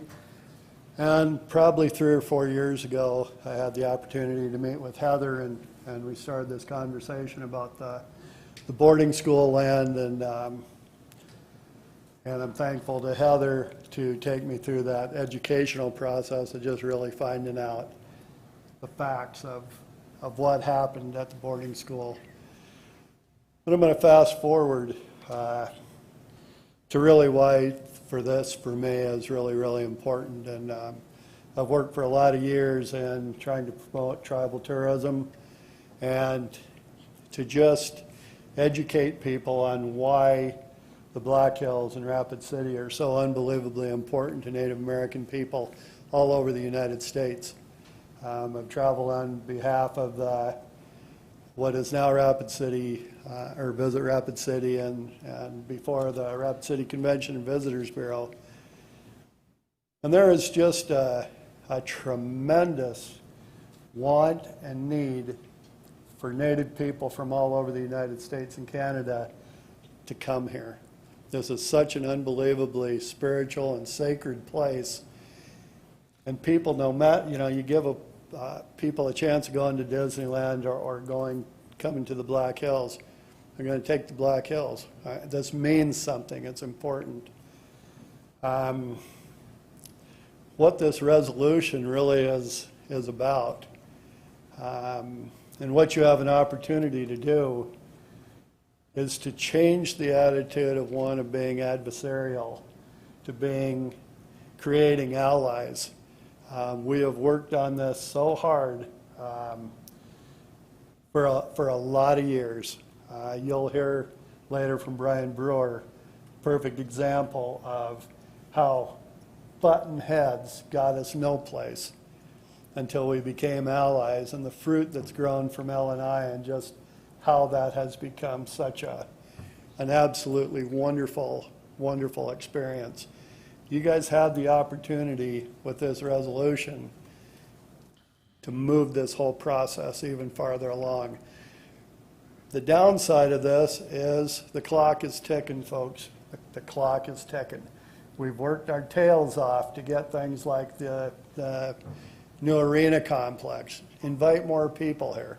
The base projects, invite more people here. This land, however it's available, isn't going to be available for much longer. The need from the base, it's going to gobble this up.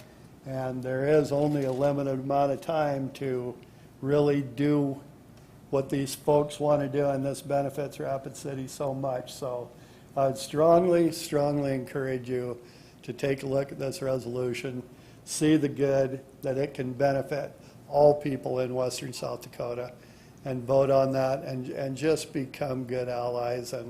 And we've seen it happen many, many times, and we know it's in your heart. So give this serious consideration. Just think of all those kids that were lost at the boarding school and their families, and maybe this is just a little bit of a push to say some of that misery actually had a payday. So thank you very much. Thank you. Anna LeBeau.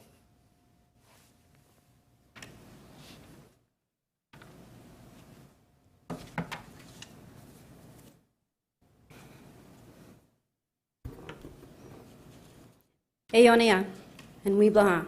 Greetings and thank you. I'm glad you're here. My name is Anna LeBeau. I am a member of the Omaha Nation of Nebraska and an 8-year resident of Rapid City, as well as a new homeowner. I'm also the executive director of the Black Hills Community Loan Fund, a local Native community development financial institution, where we focus on working with the underserved population here in the Black Hills region.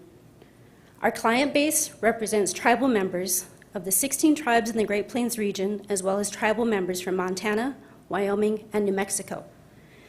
The population we work with is not only the lower to median income households, they are also typically the ones who are unable to obtain financing due to poor credit history. The services we provide result in increased credit scores and access to credit, if not with us, with a local lending agency. As someone who has worked closely with community members and who has lived in apartments, rented houses, and now my own home, I can speak from experience by stating something we all know and has been proven through the Rapid City Affordable Housing Study conducted by the Black Hills Knowledge Network, which is Rapid City lacks suitable and affordable homes for the population we work with. The majority of our client base is at or below the poverty line, and for them to dedicate 30% of their income to housing is next to impossible to achieve and to put towards a home that is safe and suitable for their families. Now I realize that I may not be a direct descendant of the Lakota people, but my children are, and my mother is a survivor of the boarding school era. This resolution is a positive step towards making Rapid City a stronger community and giving a little bit of peace to those who have lived through the history we've all been talking about this evening. Supporting this project could surely lead to better days for the Lakota people, including affordable homes for the families, a center for community members to gather and practice their cultural ways, as well as further enhance culturally based tourism, which is what this region was built upon. Not supporting this resolution, sadly, is history repeating itself yet again. It has been proven through Indian centers built in Denver, Chicago, LA, Lincoln, and Missoula, to name a few, that giving a space for all Indigenous people to gather and have a space where we can feel at home, share meals amongst the families, as well as serve as a resource for community organizations, is a positive for the community. Community development is defined by the 7 community capitals, and the outcome is demonstrated through creation and support of a CDC. Further, establishing an Indian Center fulfills 5 of the capitals, which include social, cultural, human, financial, and built capital, thereby promoting social equity and empowerment. Creating a CDC with focus on affordable housing and a community center undoubtedly will improve the lives of the community as a whole. Therefore, on the behalf of the Black Hills Community Loan Fund, we fully support the efforts of the Rapid City Indian Lands Project. Thank you very much for your time.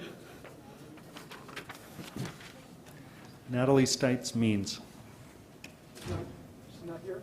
She's not here, so I'm going to take this. She's not here, so I'll take not here, sir. Okay.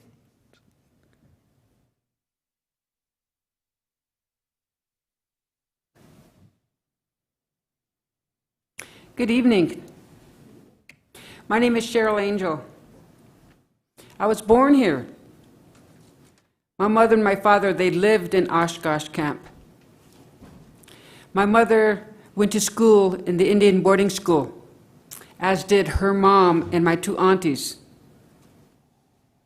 My mother died at Susan. My sister died during the tuberculosis pandemic. That structure out there has a lot of memories for me. When I was young, I walked away from there when I was 5 years old. And I walked all the way to Susan, what do they call it, Sioux Addition, by myself. My parents were looking for me all over. And it was so far away when I got to the very end of the sidewalk, because the sidewalk end where, I think it's Anamosa and Haynes's. But that's where it ended. And all I saw was prairie, just the wind blowing in the prairie. That's all there was. And the sidewalk ended, so I stood there. And my parents found me. But there was nothing out there. Nothing out there. And so I thought at the time that my life was going to end on that sidewalk. And I looked behind me in the community, and I had to make a decision. Am I going to go back down this sidewalk, or am I going to go forward? And I stood there because I didn't know what to do. I did not know what to do. Should I go backwards, or should I go forward? And I was only 5 years old. I don't even think I was just maybe 4.5. But I stood there and I waited, and I waited, and I waited, until something good came. My parents came. The reason why I'm telling you this story is because this is where you're at. This is where you're at. You're at the end. You're at the end of the sidewalk. And in front of you, it looks like there's nothing. Like there's nothing in front of you but prairie grass. Well, I'm here to tell you that in the middle of all that prairie grass that I was looking at was a community called Sioux Addition. The people who live in this community are descendants of that community, as am I. We have memories here. There's blood on this ground that belongs to us and belongs to you. That's our commonality here. We are all from this ground. We all occupy this land. But it's my people who haven't got a place to sleep. It's my people that the county and the city sheriff took down a structure that would house them because of regulations that this city has in place. There wasn't a kind gesture or a common sense in how people treat us or treat people who don't have houses here.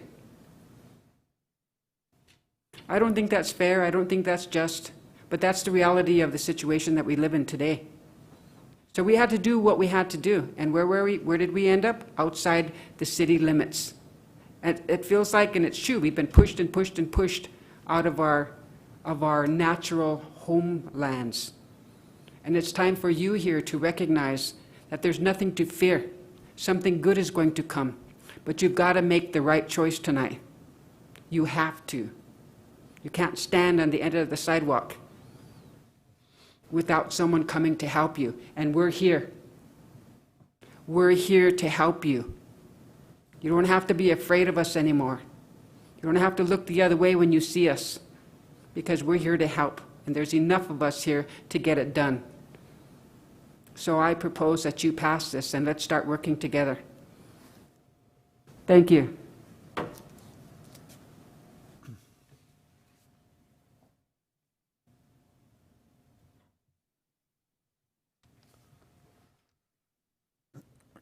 Sorry, was this Jean or was that Cheryl? That was Cheryl Angel, and this is Jean. Okay, that was Cheryl. Jean Roach.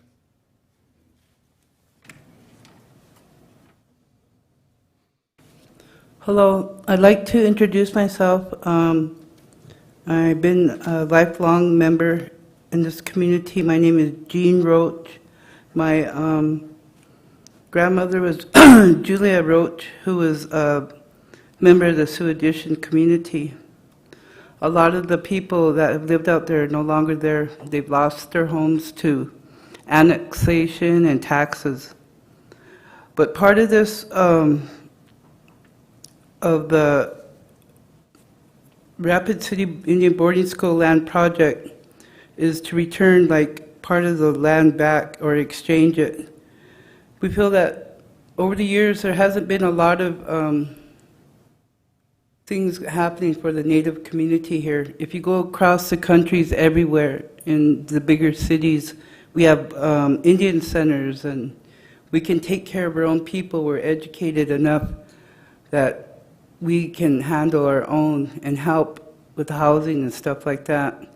So I think it would be in a better long run that you gave us that opportunity to use our education skills to help our people uplift too. And it seems like to this city, our houseless relatives are a burden and are forever ignored. There's no programming or anything to help the people that have COVID positive. Where's the city at? Are they helping? I haven't heard of anything. I know people are homeless, they need help with their homes. And all we're asking in this is a land exchange as a good compromise. There's nothing wrong with us being able to have our own homes too, like she talked about. But I hope y'all consider voting in favor of this as a goodwill gesture of treating us as humans and no longer the historical tragedies of the past. We can change if you really want to. Everybody can. Thank you. Thank you. Karen Mortimer.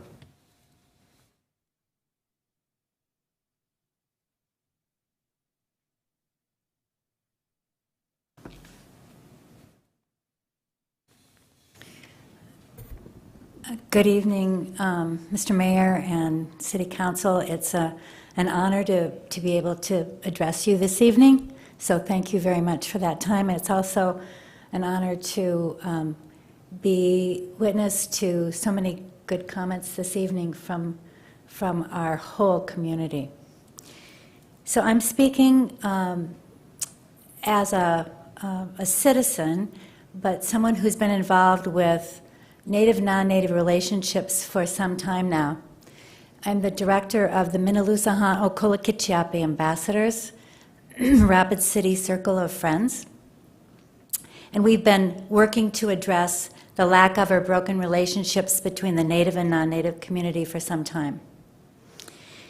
And so this evening, what I want to do is bring to you this resolution and why this is important and why it's relevant. 5 or 6 years ago, when I first started to have the pleasure and opportunity and honor to work with Heather Dawn Thompson and Kibbe Conti and Dr. Eric Zimmer on this history, I was astounded. I didn't know anything about this. I've soon found out that most of the Native community knows this story, but we as non-Natives do not. And when working with the mayor 5 or 6 years ago, this is not new information, because we've been working in tandem with support of the city for this long time, and the mayor called this, when we first shared it with him, the inconvenient truth. And so it is. What we've tried to do with this story from the beginning, with this piece of history, is carry it very carefully, making sure that the historical information is accurate. We also wanted to carry it carefully to address the conflict that it could bring, but not to incite conflict. So from the beginning, we were hoping that we could avoid a negative conflictual relationship, but rather bring people together. See, my time is nearly over. And so I want to just point out what a precious, important opportunity this resolution is. The resolution is an opportunity for us to acknowledge the history, to come together. It is not, we know you have questions, we know you have concerns, but this can take, this resolution can then move into action. You'll have every opportunity to ask the questions, to address the questions, to help shape and draft this plan together with the community. It's an exciting opportunity, it's a precious opportunity, and I hope you make the choice tonight to make that vote a yes. Thank you very much. Thank you. Now, Father Cody Manus.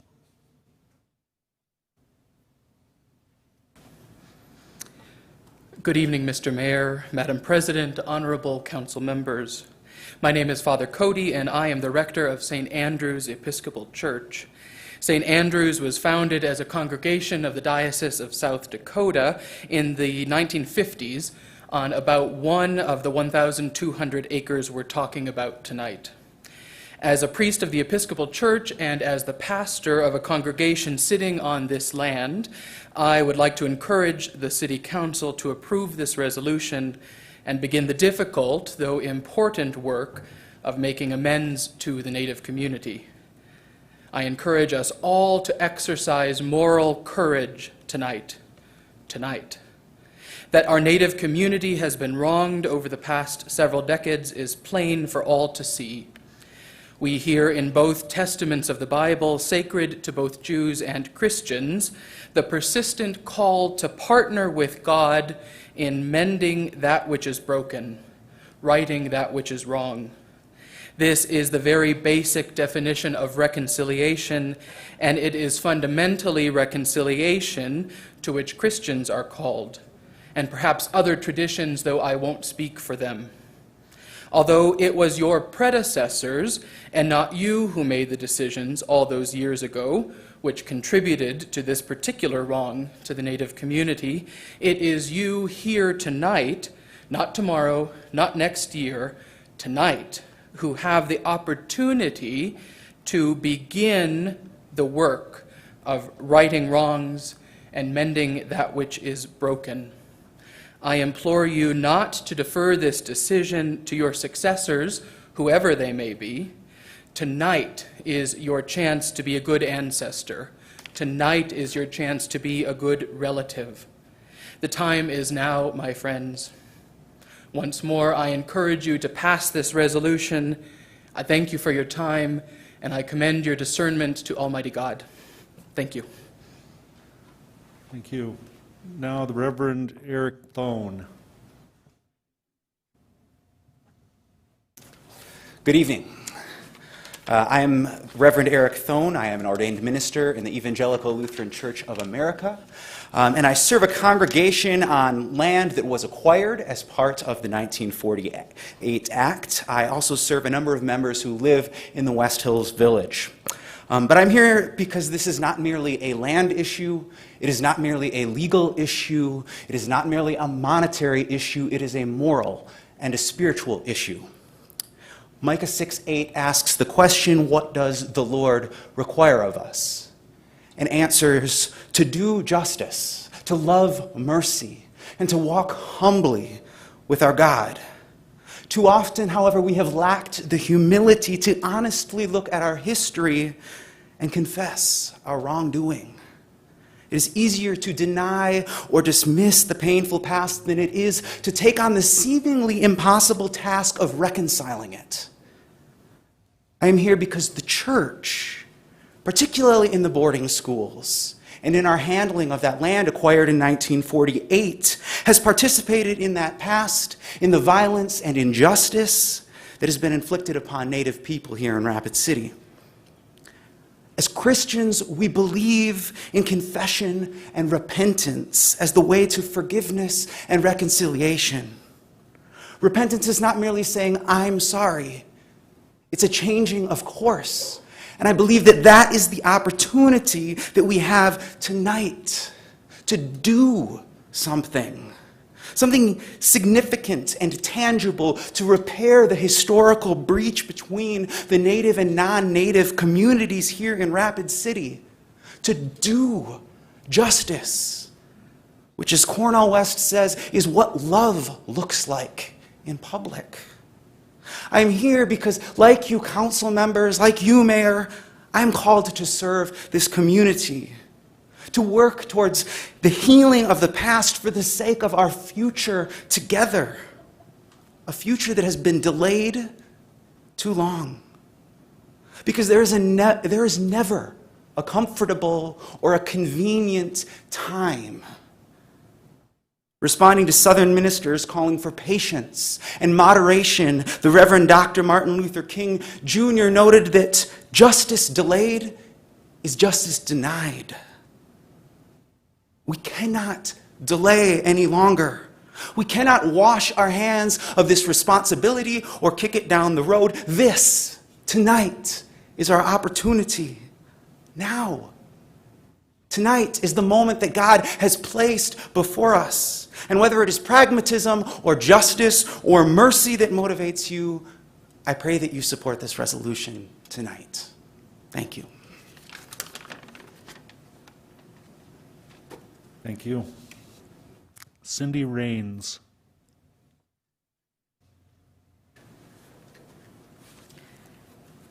Good evening, Mayor and City Council. My name is Cindy Raines. I'm a retired nurse. I grew up a farmer's daughter in North Dakota. I have lived here for the past 5.5 years. Many in my generation were taught a very whitewashed history of Native Americans in the Dakotas in the 50s and 60s. I probably learned more from watching The Lone Ranger and Tonto than I learned from my education in grade school and high school in North Dakota about Native Americans. I finally learned the truth after I attended a class on Native culture and history at the Dahl Arts Center at age 65. So it's never too late, folks.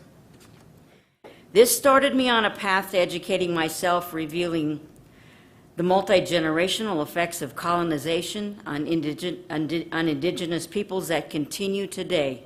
Growing up, I never heard about the Trail of Tears, or Wounded Knee, or the Indian boarding schools where Native children were forcibly taken from their parents so they could be deprogrammed from their dress and religion and all Indian thinking and ways of life and force them into white culture and practices.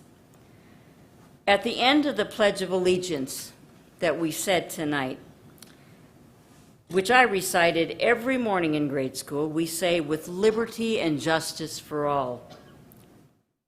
We have proclaimed that for hundreds of years, and yet it's still not quite true, is it?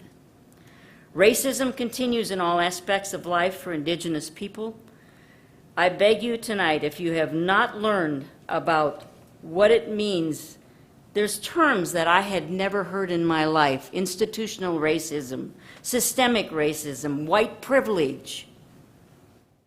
Most of us here have that white privilege. Rapid City could be an example of what reparations look like to the rest of the country. We could be a light on that hill. You can do the right thing and vote to move forward with this proposal tonight. There's no reason that I could think of, other than maybe a racist or greedy reason, why anyone would vote no. We can do better than those before us.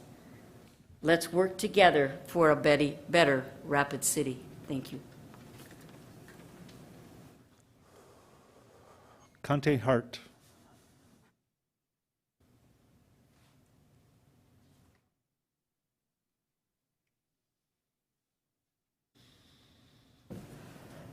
Happy washday mi taku pi chante washday na pechi zapi kokik papi wi emati api he na miniluza ha awati na si changu oyate etaha. Good evening, Mr. Mayor and members of the City Council and members of the community and all our relatives here. It's an honor to be here to address all of you. I am here in support of the Rapid City Indian Land Swap resolution. I am a Sichangu Lakota from the Rosebud Sioux Tribe. I am also the Native Outreach and Field Director for the South Dakota Democratic Party. I'm also a mother, first of all, and also an organizer for the Hesapo Otipi Indian Center Plan for people of the Black Hills. And we've been organizing for about 4 years now, many of us in this community, and we're really happy that this is happening, and so we're really excited to work together. And it's an honor to be here to speak to all of you. I'm also a prior city council candidate. So, I mean, I know that we share the same sentiments and values when it comes to the love of our community and our people and the betterment of our future of Rapid City. And so I want you to be in support of this resolution so we can work together. I think that it's come a long way, and it's up to us to create a new relationship together. As the 7th generation, as Lakota people, we think 7 generations ahead of time. And so I would like you to also think that way, because I know we share the same values and echo the same sentiments of our city and the love of our community. I am here in honor of our children and our ancestors and those who came before us. I'm here for the future generations so that we can work together. We are not the Indian problem. We are your neighbors, and we demand to be treated as such, and we demand the respect and dignity that you would treat any of your other neighbors. We are not the Indian problem. We are here to work together as your neighbors, as your relatives, as your friends, as your coworkers. We have a chance to make a meaningful shift happen here, and I hope that you make the right decision and be on the right side of history. We would like to move forward together, and it's up to us to, like I said, to make a new relationship amongst each other. And this is history in the making right now. And I'm also really honored to be here to speak with all of you. I know the Black Hills is a beautiful place for all of us, and we all love our hills, we love our community, and this is a chance to reconnect, and I'm very grateful for all of you for being here and for listening and taking the time to hear all of our voices and our opinions and our issues. So thank you very much. I appreciate all of you. Mitaku ye oyasi. Thank you. Do we have a representative from the Youth City Council here? There she is. There they are. Would you introduce yourselves, please, when you speak?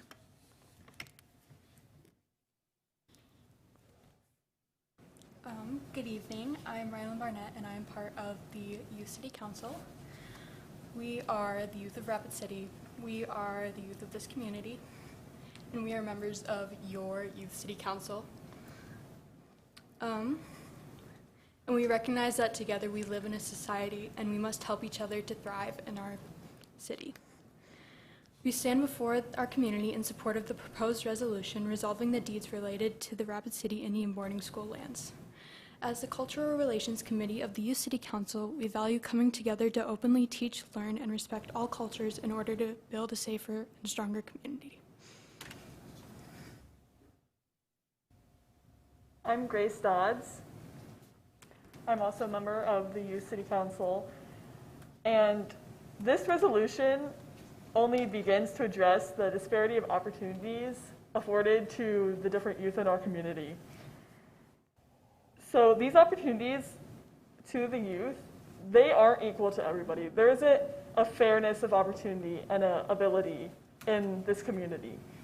For example, like cultural and religious expression. There isn't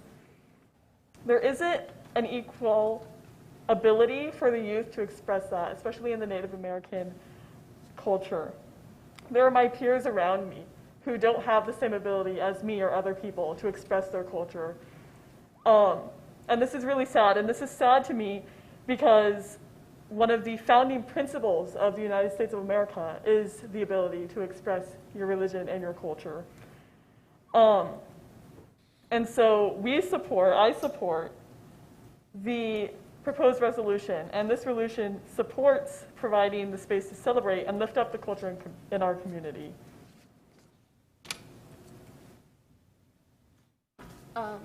So as youth, we feel the racial and the cultural divide in our community. And as a youth, we take it among ourselves to say that we must start the change now. Giving back to all the cultures and the diversity is really important in our community. Diversity and having the ability to express our culture is really important to us because this is our community and this is the future of our community. Inclusiveness and opportunity for all of our people makes a place that we all want to live in. Hi, I'm Hannah Churchill. We are the youth of Rapid City, which means that we are the ones who are going to live into the proposed plan. This is important because it makes Rapid City a place that we feel like we want to live in and raise our kids in and grow up in. And so, as youth of Rapid City, we support the resolution resolving the deeds related to the Rapid City Indian boarding school lands, and we urge the council to vote tonight in favor of the resolution. Thank you. Thank you. Tom Johnson.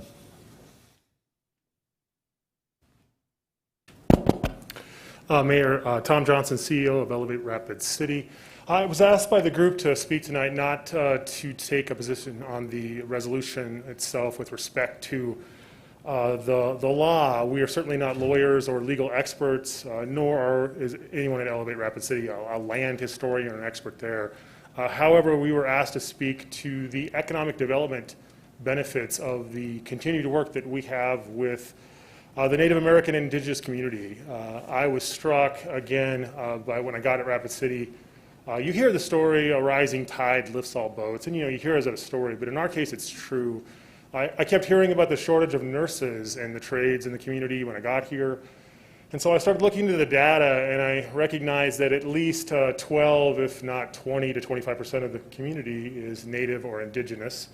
But when you look at those numbers as it flows into the workforce, only 2% become nurses, less become doctors, 2% get into the trades. And so there's a gap between those Native and Indigenous persons who are born in this community and the jobs that they get at the end. And so we have an opportunity to continue to help elevate the region. As I said, that's our mission, to work with the Native and Indigenous groups, their CDCs, their development community, to continue to elevate the region as a whole. There's been a lot of Bible verses I noticed being thrown around tonight. I guess I can think of one that kind of applies here. There's a question asked in the Bible, am I my brother's keeper? And I think the answer is yes. We rise and fall together. Our fates are intertwined.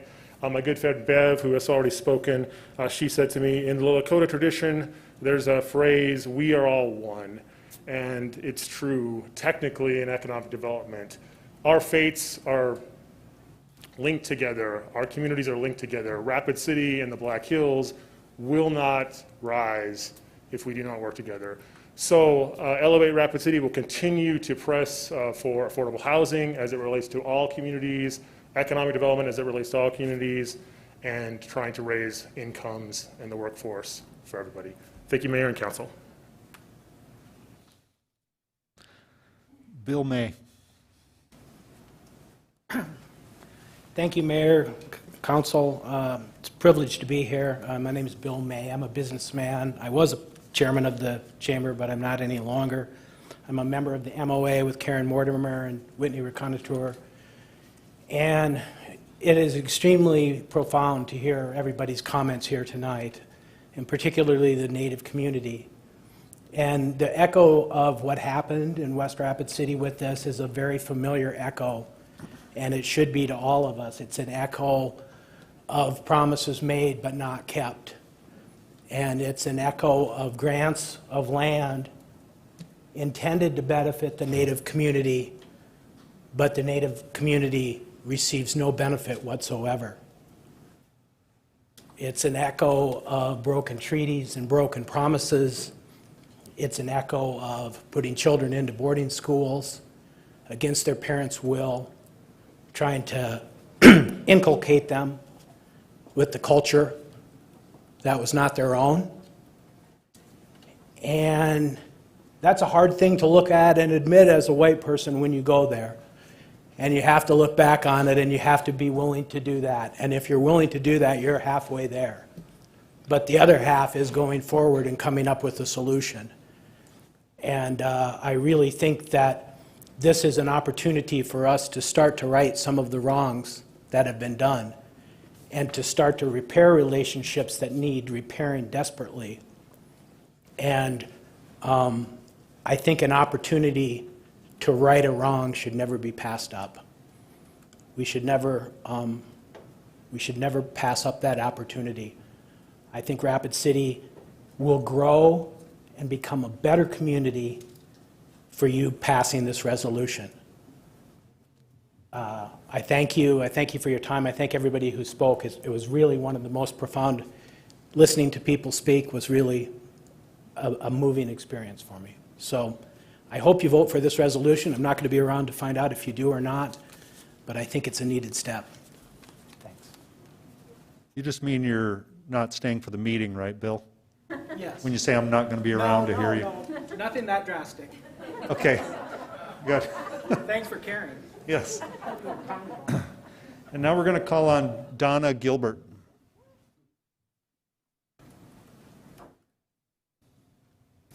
Good evening. My name is Donna Gilbert. I'm a homeowner at 2216 7th Avenue in Rapid City, and I'm an enrolled member of the Oglala Sioux tribe. I was born and raised at Pine Ridge, and I moved here approximately 20 years ago, almost 20 years ago, to Rapid City. This volunteer group that's presented to you here tonight, they do not represent me, and in my opinion, I feel like these negotiations were done behind, like through the back door. I've lived here, I'm involved in a lot of issues and of the community. I've never heard of this. I heard about it like last week. That was the first time I heard about this. Charmaine Whiteface is unable to attend this meeting. She's a very well-known advocate of the Rapid City community and well-respected elder as well. And she asked me to speak on her behalf and her opposition as well as mine. And I'll read the letter that she wrote to the BIA Regional Director, Tim LaPointe, in Aberdeen today. She said, "There is a situation occurring in Rapid City during this COVID pandemic that needs to be brought to your attention. An individual group is planning many things, including a land swap for federal land that belongs to the Rapid City American Indian community without the community's input. From the local Indian Health Service records, this means nearly 28,000 Native American people who live here. Nearly 2 years ago, the Rapid City Indian community voted for a constitution and a council of representatives after months of holding meetings and discussions. We held regular monthly meetings on the third Thursday of the month at the Mother Butler Center, a historic meeting place for our community. Flyers were posted at various places frequented by the Indian community in Rapid City and also submitted to Native Sun News, the local American Indian newspaper. At each meeting, a written notice was given of the next meeting date. Because of the COVID pandemic, we have not been able to hold a community meeting since last March. Hearing on the news and reading in the local Rapid City Journal that a couple of individuals were saying they represented the Rapid City American Indian community was disconcerting, as our records show that they have never attended one of our meetings. Our understanding is that no federal land specifically set aside as a resource for the local American Indian community can be exchanged or sold without the involvement of the community and the BIA. The three nearest tribes were not involved in any of this. We would like to work with you on getting this issue resolved.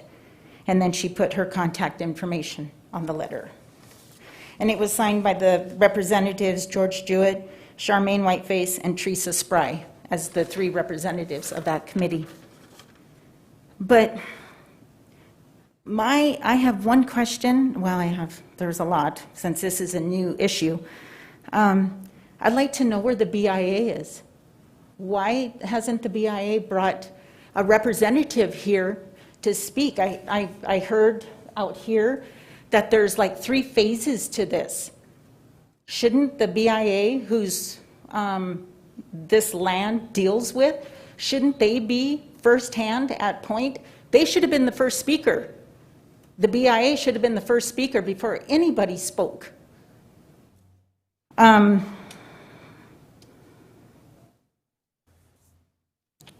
Also, if this resolution is made tonight by the council, you have to think about that. That will remove us Native Americans from federal status.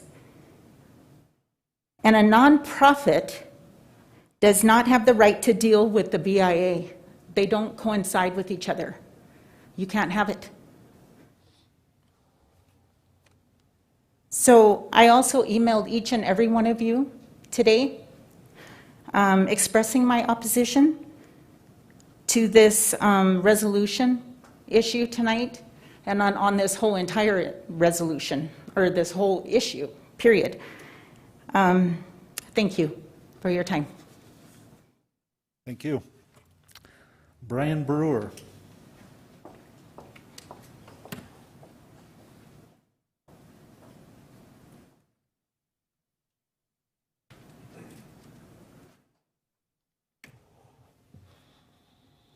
Good evening. My name is Pat Jones Jr. Time's up. I had to say that to my friend. I just like to say I'm very honored to be here. Many of you I know, Darla, Richie, Jason, Pat, Mr. Mayor. I don't actually live here in Rapid City, but I feel I do have ties. My mother was named Grace Larvey. Her mother was Grace Larvey. Her father was Louis Larvey. And they lived right by the Civic Center here along the creek in the 1930s. They lived a very difficult life. My grandfather worked at the cement plant here.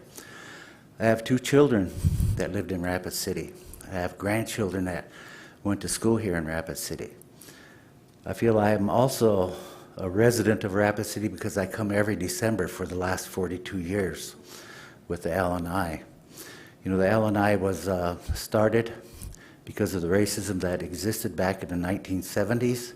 It started out as the All-Indian Tournament. We outgrew that and we came to Rapid City. 1979, this would be our 42nd year here. When we came to Rapid City, Chuck Cooney and I, we changed the name from the All-Indian Tournament to the Lakota Nation Invitational. The All-Indian Tournament started because of racism. When we got up here, we said, let's change that. We need to start reconciliation. This is when the governor and Tim Geigo started the reconciliation. And that was our whole issue of having reconciliation between our students and the non-Indian students, so they were invited. And it worked great. We are still the Lakota Nation Invitational. We've been working very hard. When we first started to come to Rapid City, we had a very difficult time here. It was tough. But we formed an alliance. We had many tough times. We formed an alliance with Rapid City, and I really commend the city for working with us, working with our youth. Last December, we had over 2,500 students here in Rapid City. It's not only basketball, but we have cultural events, we have academic events, we have many things. Last week, it was the hardest decision the board ever had to make, and that was by canceling LNI this year. And I sent the mayor a message telling him how we felt about it, and we were very saddened. Our students are very saddened about this, and it's very difficult. What I want to say is that the Lakota people, we are still being discriminated against up here. It's better now. It's a lot better.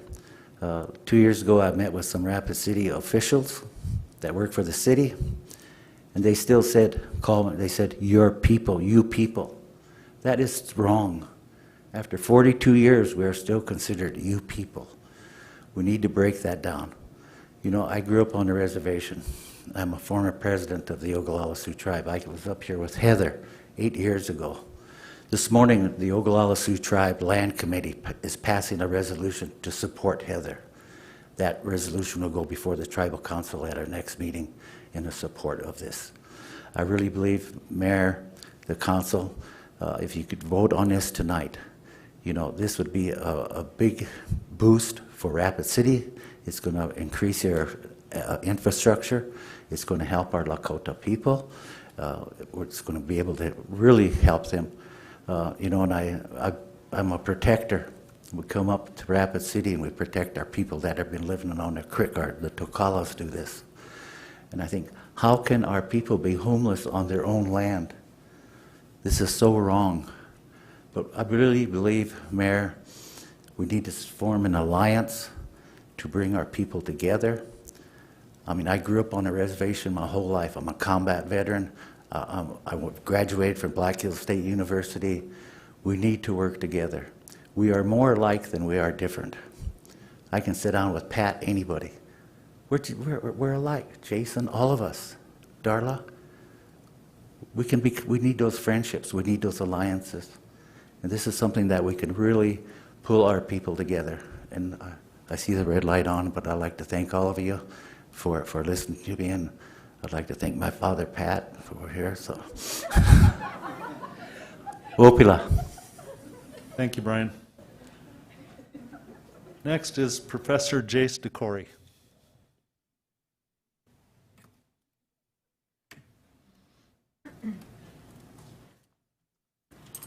It's kind of hard to follow Brian there. I don't have any jokes there. But I am happy to be here.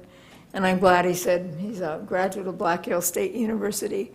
And that's where I spent a lot of my time, at Black Hills State University for 33 years teaching. But I welcome, I'm so thankful to be here to say a few words to the people, to our two-legged relatives here. And I am Lakota. I am from the Oceti Sakowin. And I have to say that because both of my folks are Lakota and they're from different reservations, but I'm enrolled at Cheyenne River. And I thank you for all the time that you've spent. It's been many minutes that you've sat here and listened and had the patience to listen to our people, the people, talk. I'm really thankful for that, for the people showing up. My family, my Chioshpai, my extended family, has a lot of ties to the Rapid City area. My husband, Sam, a well-decorated Vietnam veteran, he grew up in Rapid City. They used to call him Systematic Sam when he went to the high school because he didn't miss any field goals or extra points when he played football here. We had we had both of our children here in Rapid. I spent a lot of time coming back and forth between Rapid and Spearfish. I love the Black Hills, as all of us do. This is a very sacred place to all of us. There's a reason why all of us are here. All of you, all of the people that are here, Washichu or Lakota, we are here because the Creator has put us here in this place and time. I believe that. But I also believe that we need to, as people, work together and to support one another and to encourage one another. There's a reason why the Creator has had all these sad things happen to us as a people, a collective people. I'm not talking about the Lakota that have COVID and the non-Lakota that have COVID. We all are affected by that. This whole thing is a reminder to us that we need to love one another and take care of one another better and have some compassion. In Lakota, they call that Ushikichila Umpo, live with compassion. And I ask you tonight to think about that. You have an opportunity to be able to do something that's really good for the people, not only historically, but this is a historic moment for you as well, to be on that side of history, to be positive, and to look forward to our future generations. Many of the people talked about how important it is for us to think about our future generations. Your children and your grandchildren are future generations as well. So thank you for listening to us. Thank the committee here, those folks that have brought this forth. This is truly, like I said, an historic occasion. We can find creative solutions if we work together. We can work together as Lakota, as allies. Lakota means ally. That's what it means. So you can be Lakotas as well in this process. Thank you for listening to me, and I'm sorry, I'm kind of froggy tonight. Thank you for listening to all the people that were here that talked this evening, and thank you for our ancestors who walked this land and love this land as well.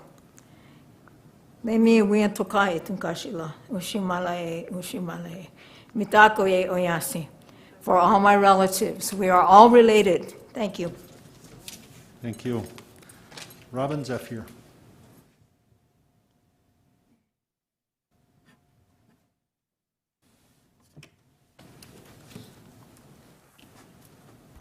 Good evening, Mr. Mayor and Council.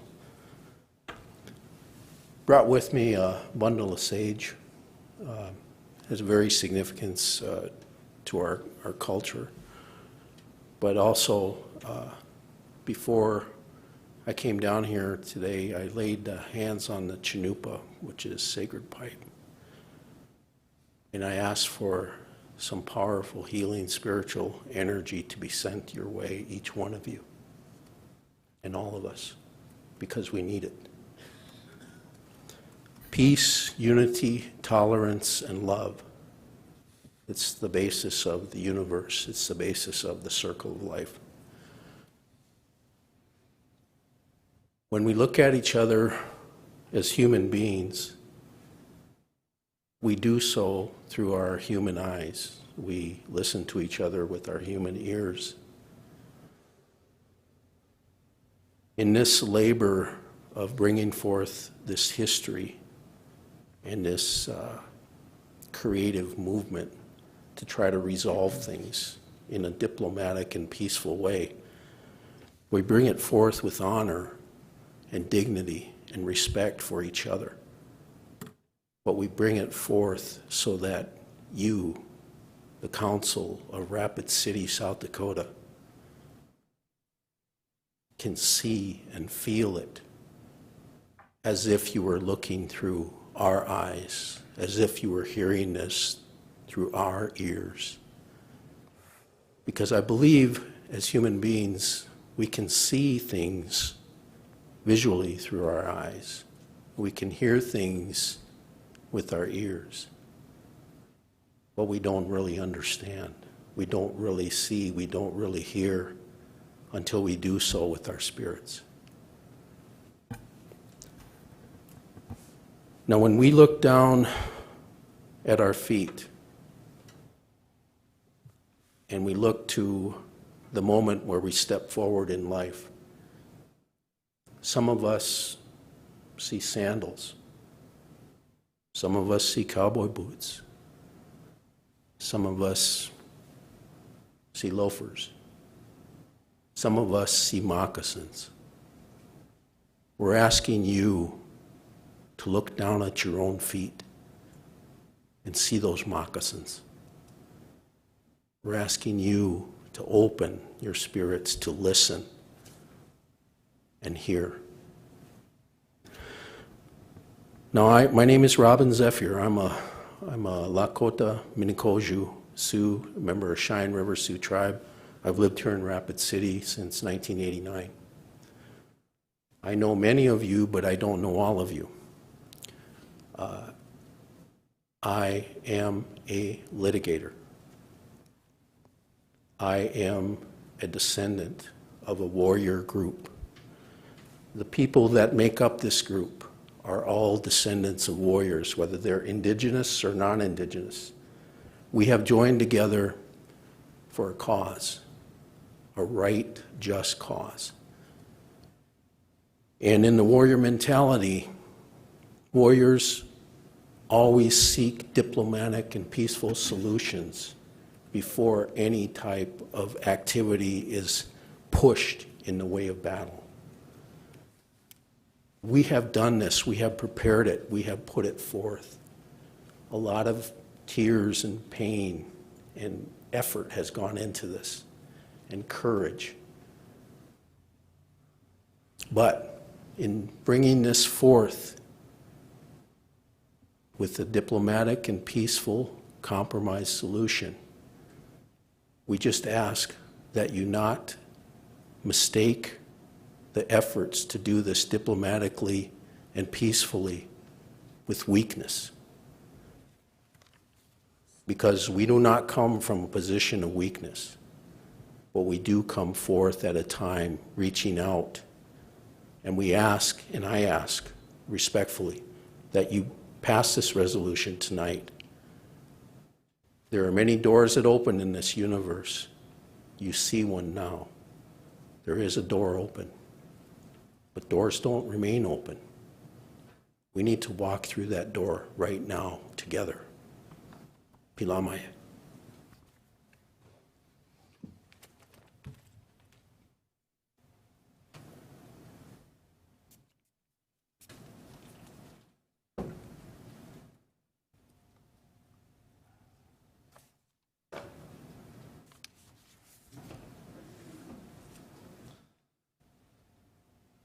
I'd like to have the council president read the item into the record.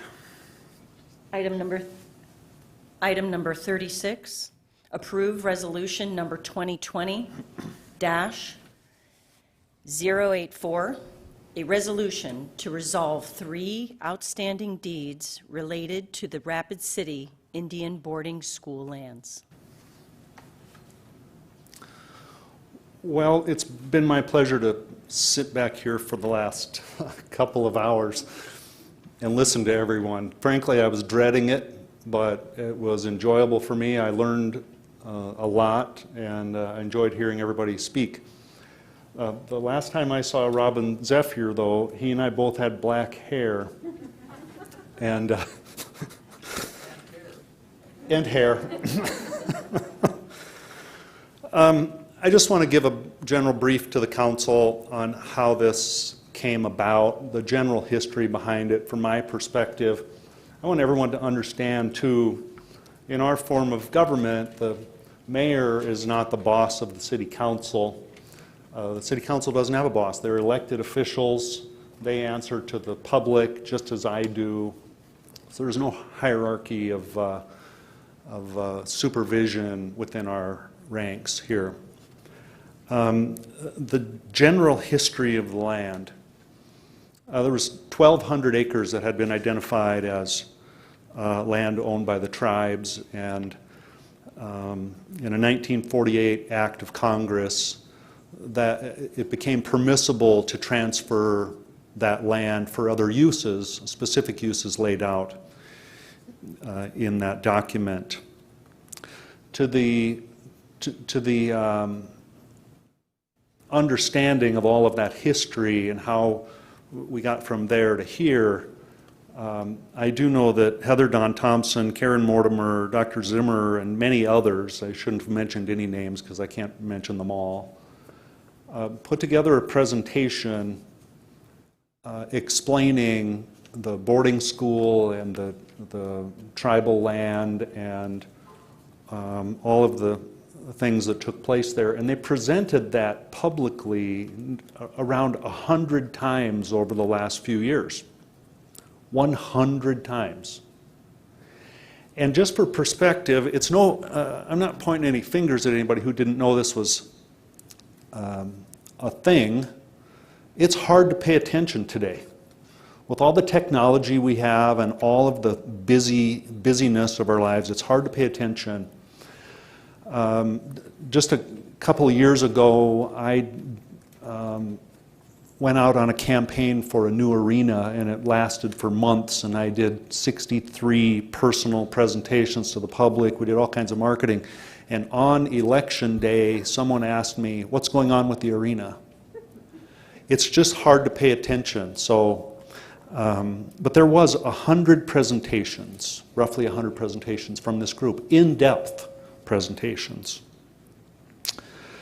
And generally speaking, many of the transfers of land within that 1,200 acres seem to be inconsistent with the intent of the Congressional Act. This is me speaking. I'm not a lawyer, and I'm not a historian. I'm a guy who's been talking to Heather and company and other tribal members since 2016 about this. But they seem to be inconsistent with the intent of the Congressional Act.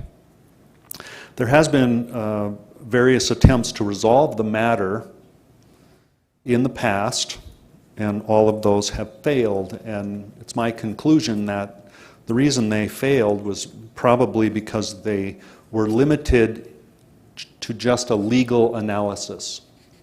And there's a handful of lawyers in this room tonight, and I think it's fair to say, I don't think I'm insulting anyone to say, you can make a case on both sides of almost anything.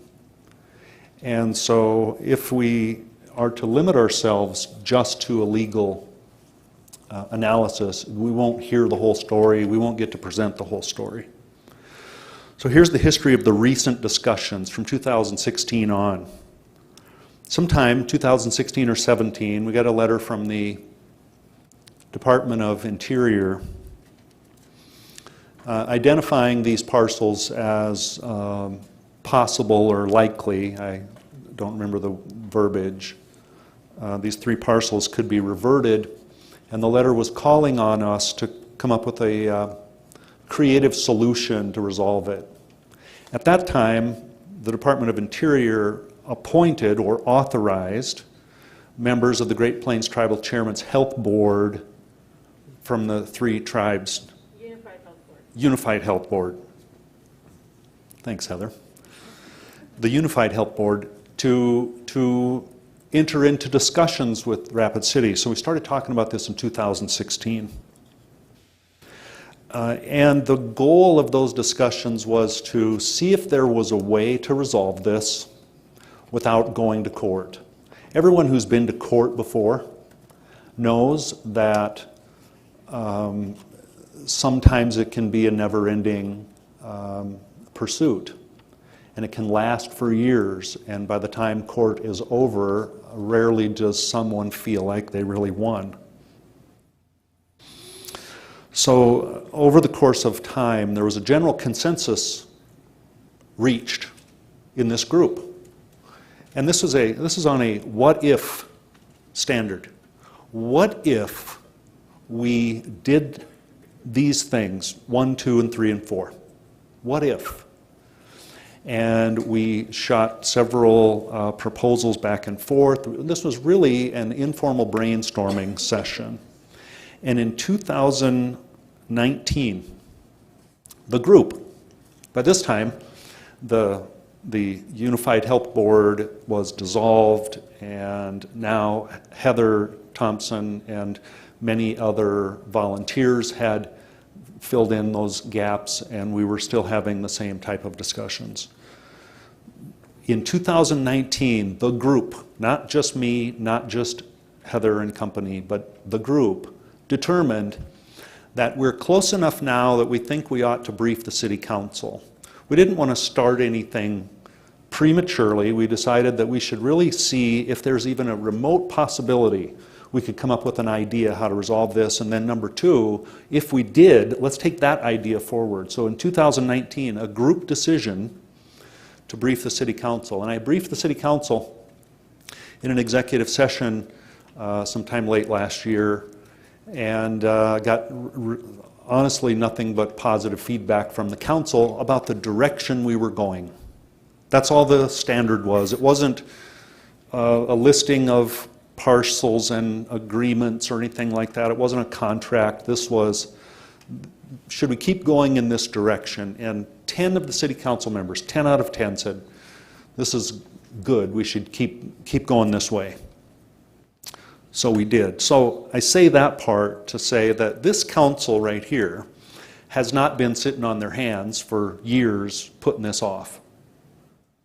I realize it's been put off, but this council knew only in 2019 what was going on, and they have been waiting for more information. And then the pandemic hits, and I expected Heather and her group of volunteers to take some time off during the pandemic, but she wouldn't. So, but it was busy and it was odd and awkward, and I probably didn't get timely information to this City Council. So if anyone deserves criticism for dragging since late 2019, it's me.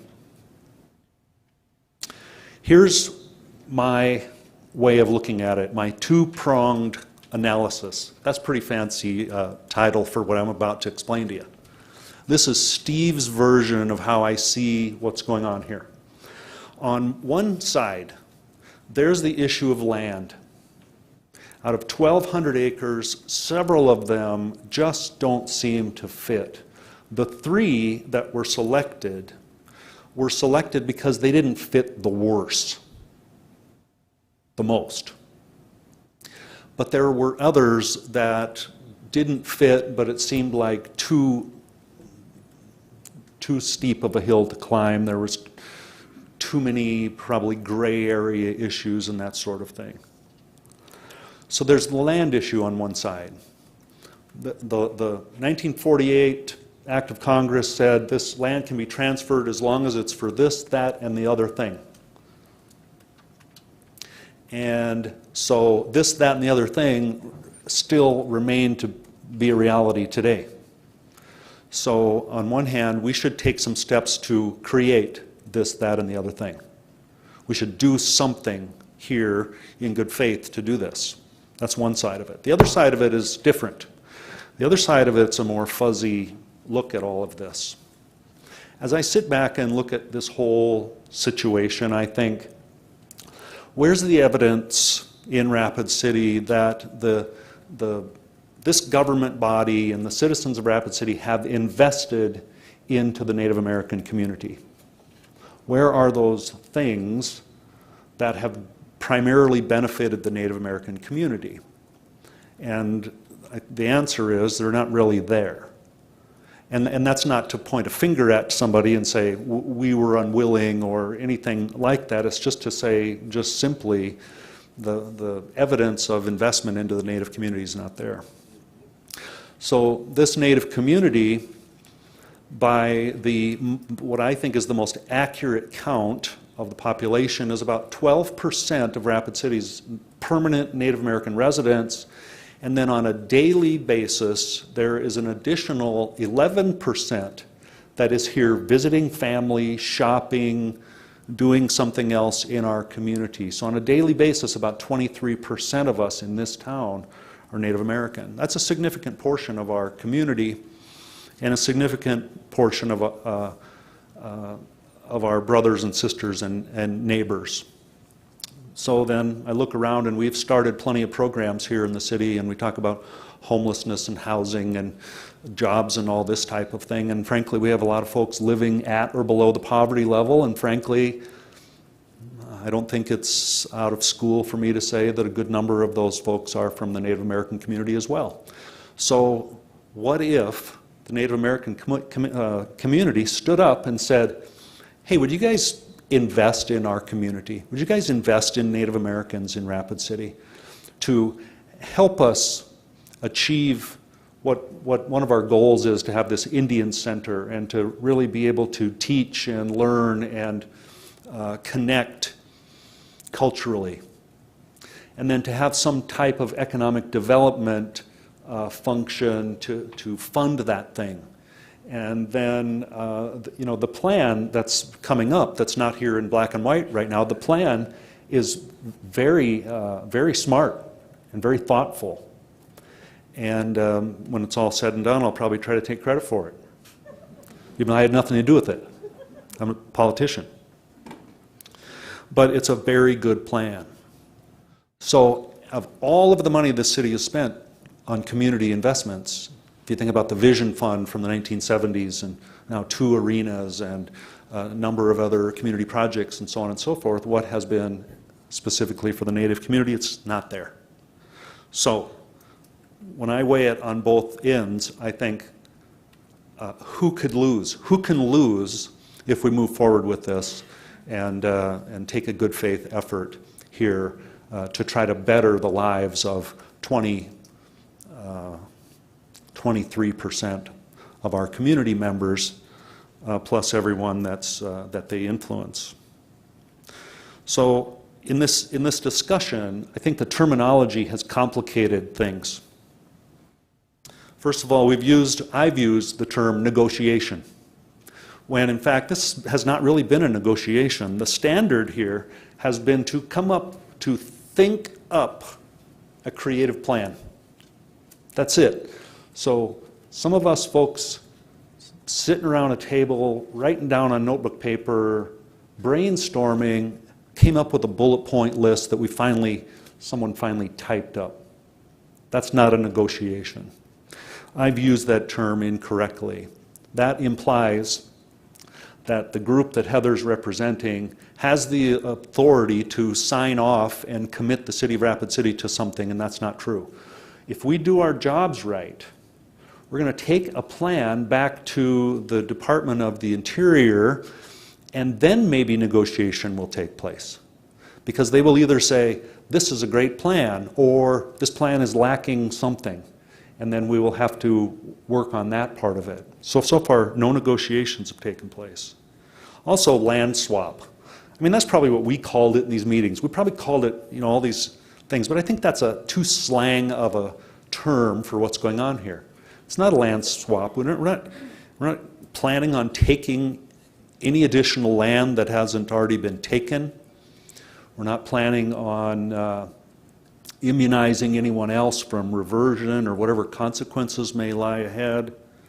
We're looking for a way to fulfill Congress's list of this, that, and the other thing. And then reparations. I just think that term is not a great term to use with this process because it infers wrongdoing and it places blame and it triggers defensiveness. And if we're going to go down that road, then we should just go to court. That's what court is for. This is a cooperative agreement where we're both looking forward, myself, the city attorney, Heather Dawn Thompson, her group of volunteers, tribal representatives, we're all looking in the same direction. We're all looking forward.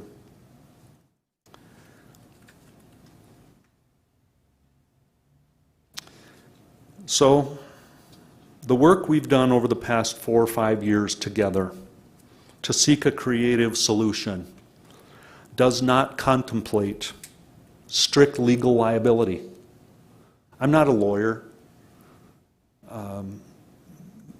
but we're not talking about there's an absolute violation of law and this is owed and we better get it or else. To me, that's not been a part of these conversations. And if it has been, it's been so subdued that it's not a significant part of it. It also does not cast blame. We have not made a list of who's guilty of what here. It seeks to move past the controversy surrounding the 72-year-old dispute. So one of your members, Jason Solomon, sent some questions, and they're common questions that I had heard the group, and I didn't get a chance to answer them in writing, but they're worthy of listening to. The question is, are we negotiating with the correct legal entity? And the answer is yes or no, yes and no.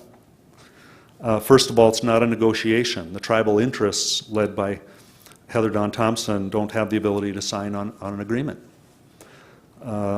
If and when this is presented to the Department of Interior, they alone will conclude whether the agreement is acceptable. So we're not negotiating, but rather are preparing a plan together, preparing a proposed plan together. So the question is, another question is, has the City of Rapid City independently verified that improper title transfers occurred at all 3 of the parcels in question? I think the answer is no. I think undeniable proof of any improper title transfer would have to come as a result of a lawsuit and a court ruling and some pretty serious legal work, and we have just chosen not to debate those things in our meetings. We all understood, everyone in the room, sometimes a dozen people, many times less than that, we all understood at every intersection this thing could come apart at the seams and will end up in court. We all agreed that should be the #1 thing we try to avoid, because it takes years and we'd be passing off this burden to a future generation to deal with, and I just don't like the idea of that. So we've not been We've not been testing facts and making legal arguments and that sort of thing on purpose. And there's no conclusive evidence on my part, the non-lawyer, that makes this case a slam dunk for either a plaintiff or a defendant. Everyone can have an opinion about that, and if you're a lawyer and you have a legal opinion, then you got one up on me. As stated before, we choose to evaluate the entire issue outside of the courtroom, and in fact, to avoid the courtroom. Another question is, can the City Council see the appraisals for the 3 parcels in question? And the answer is yes. Until recently, we haven't had any requests for that. One request was made, and I sent those documents, and you can have them if you like. Another question, if a settlement is reached, does it resolve the matter, and who actually receives the funds? Again, settlement is probably, I don't know if that's the right term or not. Seems like that would be something following a legal action. But I think it's premature to answer the question at this point, especially what we have in front of us here tonight. So the resolution before you is not a plan to resolve the issue, but it's a resolution of intent to formulate a plan. So keep in mind that I just informed everyone that I don't control the City Council. I'm not anyone's boss up here on this dais. But I just want to let them know how I feel about what their duty is tonight. And they can ignore it. And if they do, there will be no hard feelings, because each and every one of them has a mind they use to come to conclusions. We have a lawyer and a businessman and a speech therapist and a HR guy and an operations manager and a realtor and a couple of retirees. And they've all gotten to a place in their life, not by accident, but on purpose. So whatever's going to happen tonight's up to them, and I'll respect it. But I think your options tonight is that you should limit yourself to 2 options. Number 1, to approve the resolution so we can start designing a plan. And this option also includes modifying that resolution. If there's a paragraph in there that you find objectionable, I think you could make a motion to strike the paragraph, but one of your options is to pass this resolution. And the other option I think you have is to disapprove of it. And I've heard talk about taking this issue to the working session for more discussion. And with all due respect, I think we're confusing terms again. And I'll just share this. For some reason I think it's funny, but the City Council once in a while gets together unofficially to discuss housekeeping issues and procedure for meetings and that type of thing. And they call it a working session because they don't want to call it a retreat, because a retreat sounds more fun than a working session. So I think they're just wanting to make it sound like it's not any fun. But in reality, it's more of a retreat. So now we have recently decided, this council has decided, to experiment with combining 2 committee meetings, the Legal and Finance Committee meeting and the Public Works Committee meeting, into one meeting where it can create a public council staff interface to prepare the upcoming City Council agenda in a better and more efficient way. And I think that's a great plan. But since no one gave it a good name, it's being called a working session. So now we're talking about taking this issue back to the working session, and I think that would be a mistake at this point for 2 reasons. One is because November 10th is going to be your first working session, right? And I think you'd be sorry if you took a contentious item to that first meeting and forgot your duty to prepare the council agenda. And anyway, this November 10th working session is to allow this staff council public interface, and I think you ought to keep it to that. But however, the council could easily designate a working group to dive deeper into the issue at hand if that's your desire. So, last sentence and I'm done. My request of you for tonight is for you to approve this resolution. Remove any paragraphs you find objectionable. Volunteer to be part of building a plan and prepare for some significant decision-making down the road at a future meeting. If you approve this resolution as is or substantially as is, it will put us on about a 6-month course to create a plan rather than a hypothetical plan. So thank you. That's all I wanted to say to the council, and I respect whatever you decide to do.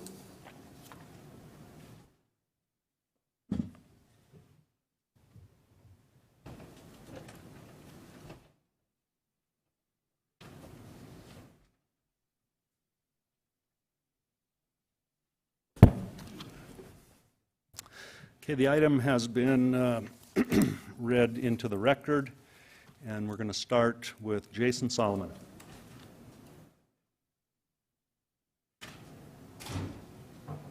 I can breathe.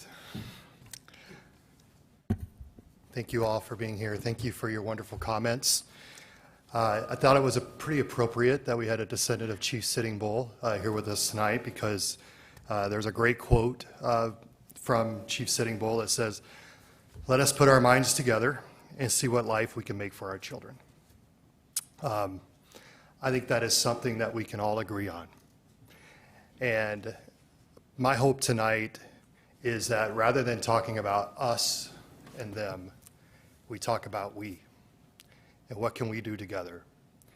My questions, the mayor shared, I asked these very upfrontly. I asked them of Heather Dawn Thompson, who, by the way, has been a rock star on this and really amazing to work with.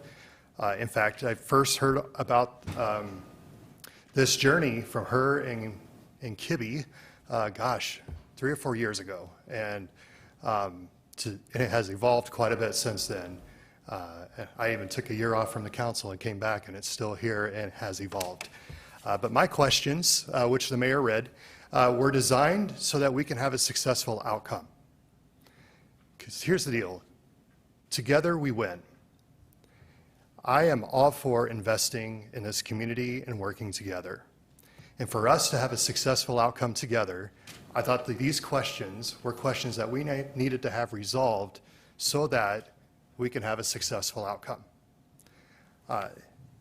Here may be where I may have been a bit, I don't know if it's confused or misguided, but I would say we were not negotiating, even though those are the words that the mayor used often with me, in settlements and those sorts of things, so I appreciated him saying that. But the idea that actually this is the first step towards a resolution, that this is a step towards reconciliation, that this is a step in the process, and that these questions, while I wish, because of the way my brain works, I wish these questions were answered up front, because it would help us all, wouldn't it? Wouldn't it help us all to have the answer to all of these questions? But what has been reminded to me over and over again, I've heard from a lot of people from a lot of different perspectives, but that this is a step in the process, and that these answers will happen. So when I say, are we negotiating with the right people, the right legal entity, I'm asking that for a successful outcome. But here's the deal. The outcome won't happen unless we are successfully negotiating with people. And that's where there's a lot of stakeholders to get involved. We are one of them. I believe we need to put a table together. The government's not the table, but the government, in this case, the city of Rapid City, is a seat at that table. Other seats are the Native community. Another seat is the federal government. There's other seats, I think, like the school district and others. I don't know why they're not at this table. They need to be, because I just look at the Canyon Lake Activity Center was given to them by the school district. City had nothing to do with it, but we do care about the activity center. That's our stake. That we don't have any other stake other than to ask those questions. So there are a lot of people that need to be at the table. And so I will support this resolution in the act of good faith that we're creating a table and creating chairs around that table where we're all equal players at this table and we're negotiating, because it is about us. When I ran, I ran on 3 priorities: people, place, and possibility. That is not just a slogan. I believe people, all people. You all matter just as much as I do. Place, this is an awesome place. This is why there's a reason why we call this place home, and why we encourage people to call this place home, because we believe it's a land of possibility. Possibility lives in Rapid City for everybody. And so I believe that. That's why I'm here. I don't serve on city council for the fan mail.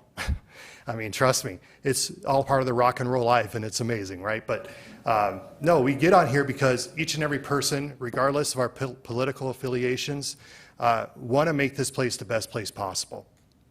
And in a time in our country and even in our community where we're supposed to be divided, I want to unite on these shared values. Because the future and coming together so that our children can have a future together, and that all people can prosper, and that this is the best place possible, and that opportunity is found here. I do believe that. So I will support a version of this resolution. I'm curious what the discussion will be, with the intention of knowing that I can't answer all these questions. They are unresolved questions, but I think the process will flesh these out, because it's the first part of this. And I've done a lot of soul searching, a lot of thinking. I still have some unanswered questions, which are always difficult for me, but I do appreciate our city staff, our city council, our community members, both the Native community, other elected officials and beyond. They've given me insight and wisdom that I don't have. I don't have all the answers. All I want to do is the right thing. And I hope that tonight we can take a step towards the right thing. I yield. Probably have no time left. Thank you. Lance Lehman. Thank you, Mayor. I just very briefly wanted to say thank you to everyone that showed up today. I wrote all your names down. Thank you guys all very much for showing up, presenting to us. Thank you to Heather Dawn and all of her volunteers and everyone in that group. You did a lot of work. And after some clarification from the mayor, I will be voting to support this ordinance tonight. Pat Jones.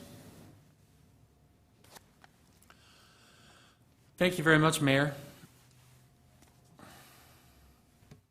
When we met at Legal and Finance on this issue, this was extremely fresh to me. First I learned about it was maybe a month or 6 weeks ago when the presentation was done here, and considering myself being one of Rapid City's folks that have been here, love it here, thought I knew everything about Rapid City, it was a very uncomfortable experience for me to learn about this. So we've been very, very busy from then through now learning about this. The presentation was done at Legal and Finance. I was aggressive in my questioning to Heather, hopefully not disrespectful Heather, but just, we had a lot of questions. And I asked a lot of questions and got some answers. We're still waiting for other answers from other things. One of my biggest things was, who are we dealing with here, and are they the right people to be dealing with? And obviously that's been discussed a lot tonight. Who do we give the money to? And that's been discussed too. We all want this squeaky clean little process. You know, here this group comes in, okay, we talk about it, yes, this is it, we sign off, everyone's there, it all fits nicely in the box. And this is not that. There's all kinds of anomalies with this thing that make it different. But that isn't necessarily a bad thing. Because of the history and because of everything involved, it's not going to be a one-size-fits-all event. If you haven't read the resolution, you should, because it doesn't just write a $20 million check and hand it over. It doesn't just give land or kick Monument off their place or anyone else. Here's what it does. In all the hoo-ha of 5 pages of whereases and who-ofs, it's almost like a Dr. Seuss thing. But here's what it does. Be it resolved that the Rapid City Common Council seeks to be responsive to the Department of Interior, Bureau of Indian Affairs letter, and to find a resolution to the questions surrounding this land. Wow. I broke a sweat worrying about this thing over all that. Isn't that what we should be doing? We should be working towards finding these solutions. We didn't go looking for this, nor did the group. You discovered it through your amazing research. We got a letter from the Department of Interior saying, hey, you've got a problem. You need to solve it. When you're ready, come talk to us. That's what we should be doing. I was very much nervous about this thing, not really much in favor of it, really wondering what was going on. I want to thank Amy Sazoo for spending some time with me on Saturday. She asked to meet with me so we could talk about all this stuff A to Z. We're going to meet, or we did meet down at the Main Street Square, which we thought would be a great place to have a conversation, and 12,000 of our best friends dressed in Halloween costume joined us. But that was okay, it was cool. It was great, so Amy, thank you for the time. And I'm still not 100% comfy and warm and fuzzy about this. I don't think any of us are. But if the goal of this resolution is to find a creative solution and avoid litigation, then why not? There's a gentleman in town by the name of Mark Lonehill who has contacted me several times about this, and he and people that he talks with and works with and represent are adamantly against this. And I respect Mark. I've known him for a long time, and I respect his opinion. My unofficial tally of speakers tonight had 30 people in favor of this and 6 against, 5-to-1 ratio. So based on all of those things and the fact that we need to have more conversation, I'm thinking about Thanksgiving and all the people around the table. Should have seen it in the Jones house when I was growing up. When we sat around the table, hey, we sat around the table, huh? All right. But there's a need for the city, school, monument, Canyon Lake Center, Clarkson Healthcare, the DOI, Native American community, and the BIA, and who knows who else, to throw their 2 cents into this. But passing this resolution opens the door for us to do this. And that's what my epiphany has happened with this. So I will be supporting this resolution so the conversation can continue. It's not done. It's a long way from done.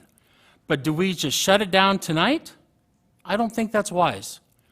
The conversation needs to continue, and I'll be supporting the motion. Thank you. Bill Evans. Well, for those of you who know me and know my stand on this and where I'm coming from, I've had a vision for what this could show up as an end game to all of this since last October, and I started sharing that with people on the council. I've shared it with Ms. Mortimer, Mr. Derby, Mr. Zephyr, the scope and scale of what I have in mind as the final goal of this is huge, and that would entail a world-class destination for Rapid City that accomplishes all of these goals. I would love to see people traveling to Rapid City to share in this Lakota experience, and then, hey, up the road's Mount Rushmore, we could go see that too. That's where I'm coming from in terms of where I want this to end up. However, with this resolution, I'm a little concerned that it's so bogged down in details, and in speaking with my lawyer friends, yes, there is some precedence that comes about when you pass a resolution, and some of those things are binding. I'm a little concerned that it's too detail-oriented. I believe there's too many minutiae that are spelled out in this, whereas if the goal is to have a discussion and to simply come to an agreement, the resolutions could say, this council hereby states we will do everything possible to meet a resolution that is suitable for everybody. And it could have been that rather than, all of these pages of things. That's my concern. All right, because I don't want to, we had people show up tonight that claimed they were left out of the process. I'm confused by that if people really care about it, how you could let this go and miss this process for so many years. I, for one, grew up a block from the Indian lands over on 48th Street. In 1960, we bought a house near Pinedale School, my folks did, and I was, in first grade. That's where I grew up. I walked around the site of Stevens High School and played there until they built it, And I started teaching at Stevens in 1979. And then I was wondering how those, they were plowing up that hillside, because all of the investigation I'd done as a kid, wondering why these facilities were being built on that native land, how that was being abused when I watched that apartment complex going up outside the library windows at Stevens. It was very confusing to me. And at the time, Mayor LaCroix was sitting there, who was a friend, and I checked, and I thought, this is all very bizarre, how this is getting convoluted. Now, thanks to Dr. Zimmer's research, I've since found out so much more is entailed than just the lands I was aware of. I mean, even my own church, Blessed Sacrament Church, was part of that thing. So I am 100% with the goal for this. Get me right. And the people that know me know that's where I'm coming from. And it's been the strange night in that I hear some of these beautiful, storytellings that we hear coming out of Native people. It's really tremendous. I don't disagree with one thing that any person said tonight, even the ones in opposition. My question that needs to be answered is, why is there any opposition to this? All I know is we've received at least 5 communications, at least I have. If you pass this tonight, then we're going to sue. Well, I don't understand where that's coming from. So maybe there's something special about November 2nd that would be different than November 16th, when we could pass it and those questions might be answered. Now, I was accused by a couple people of, if we don't pass it, we're not moral. And I'm a racist. That's hardly the case. Please don't say that. Also, that we should have been following this, but the reality is that the manifestation of this particular document showed up to most of us very recently. And we only got to read about this minutia very recently. And maybe this could have been worked out earlier, and we wouldn't be having people like me who are 100% in favor of this, because I think it's a great idea to avoid the litigation. But what I don't want to have happen is the minute we pass it, then we're stuck there litigating things, and we're wasting another year, 2 years, 3 years, because people claim we're not representing everybody. I don't know where this is going to turn out. For me, waiting 2 weeks and finding out that answer is the prudent thing to do. There's some people, when the roads are icy, they get in their car and they gun it, and then they dig deeper and they're stuck. Some of us grew up always putting it in second and easing away from the stick, and then we don't get stuck. My worry is that if we pass it tonight without answering those questions, we're going to get stuck, and then we're going nowhere as we just kind of turtle and hare it. I'd rather be the turtle. I don't want to be the hare jumping the gun without those questions being answered. So if I vote against this, and I may hear something tonight yet that changes my mind, it's not that I don't support the cause, and those of you who know me know my vision for what's going on. So I just wanted to share that, and I hope but I guarantee you, the mayor is totally committed to this kind of a resolution.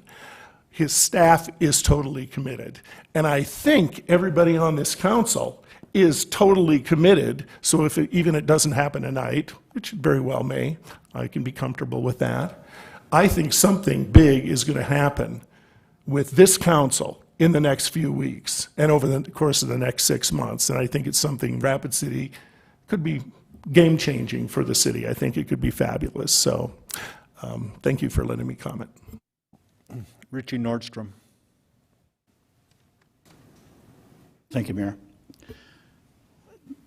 I just want to start with repeating a previous comment that was mentioned here earlier this evening. It had to do with speaking to the community, but not wanting to offend somebody. So if I say something in error, I want to say apologies now, but with my heart, I'm in this to support the progress that we've made.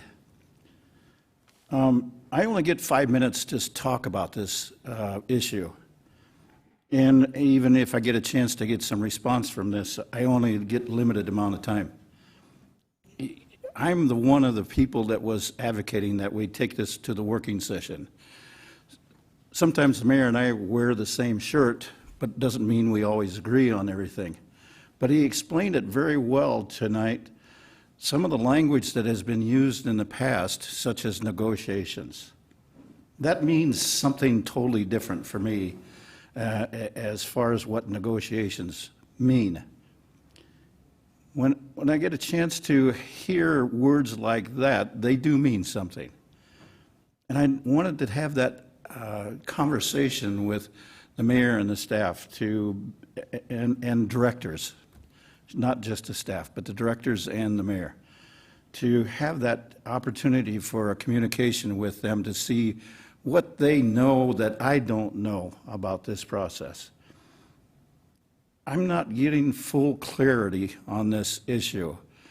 So that's the reason why I've asked for additional time, but then to make that final decision on November 16th.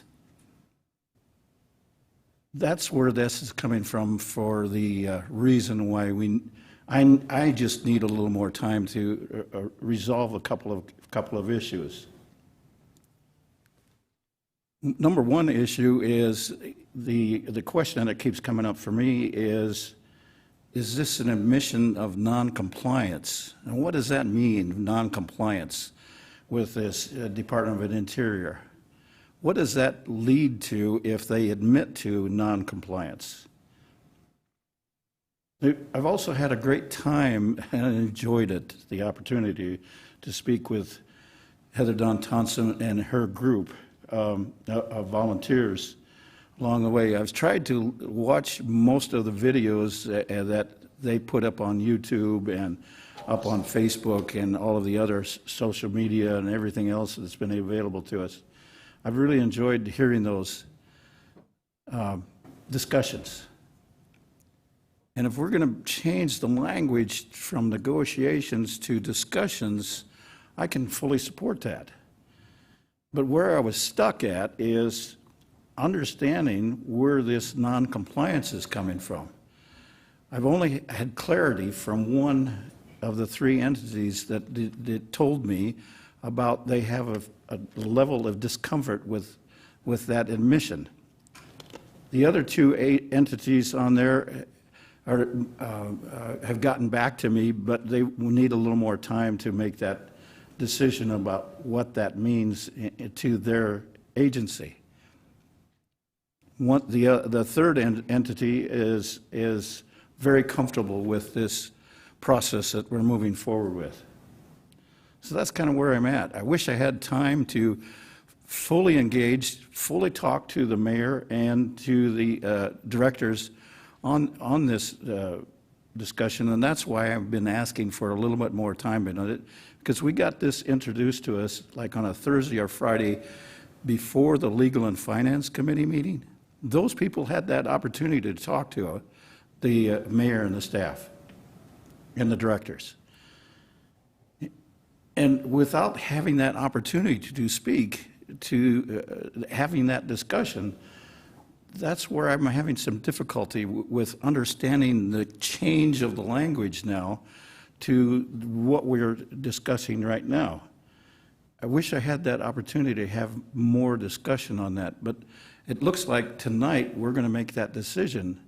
I'm comfortable with the decision making forward, but I don't have clarity in this whole issue, meaning that I don't know where the three entities that are mentioned in the resolution. So if somebody wants to address that for me, I'd appreciate that. Mayor, thank you. I yield my. Greg Stroman. Thank you, Mayor.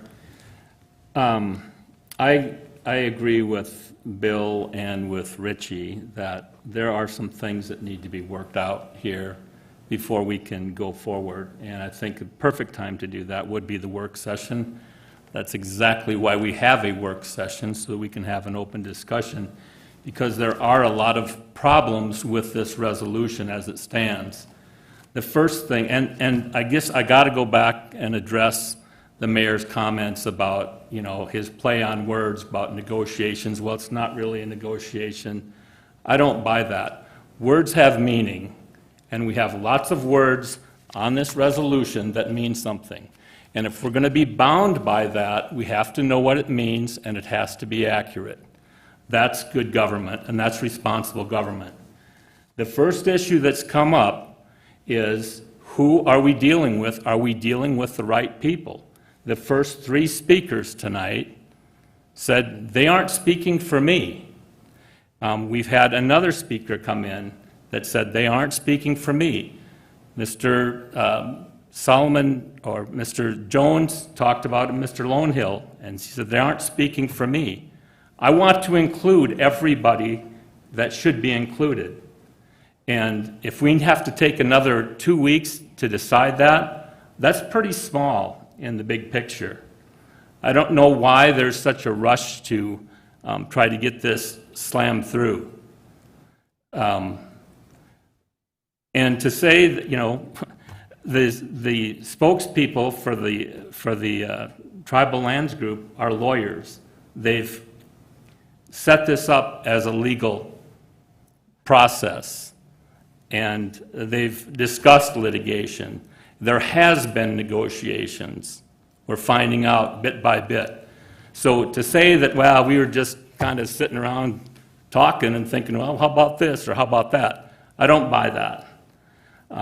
And so when we have a document that results in 4 pages of whereases and resolve this and that, that's the product of a negotiation that we need to take a hard look at. You know, there's things like the clause that says, whereas this resolution addresses 3 specific parcels that were originally gifted to either the city or the school district under the government entity provision that currently have non-municipal or non-educational occupants. Well, first of all, the statute doesn't say you have to have a municipal occupant or an educational occupant. That's wrong. It's used, it's a use and a municipal purpose. And that's an admission right there that these entities are operating in violation of the statute, and that's not true. They aren't.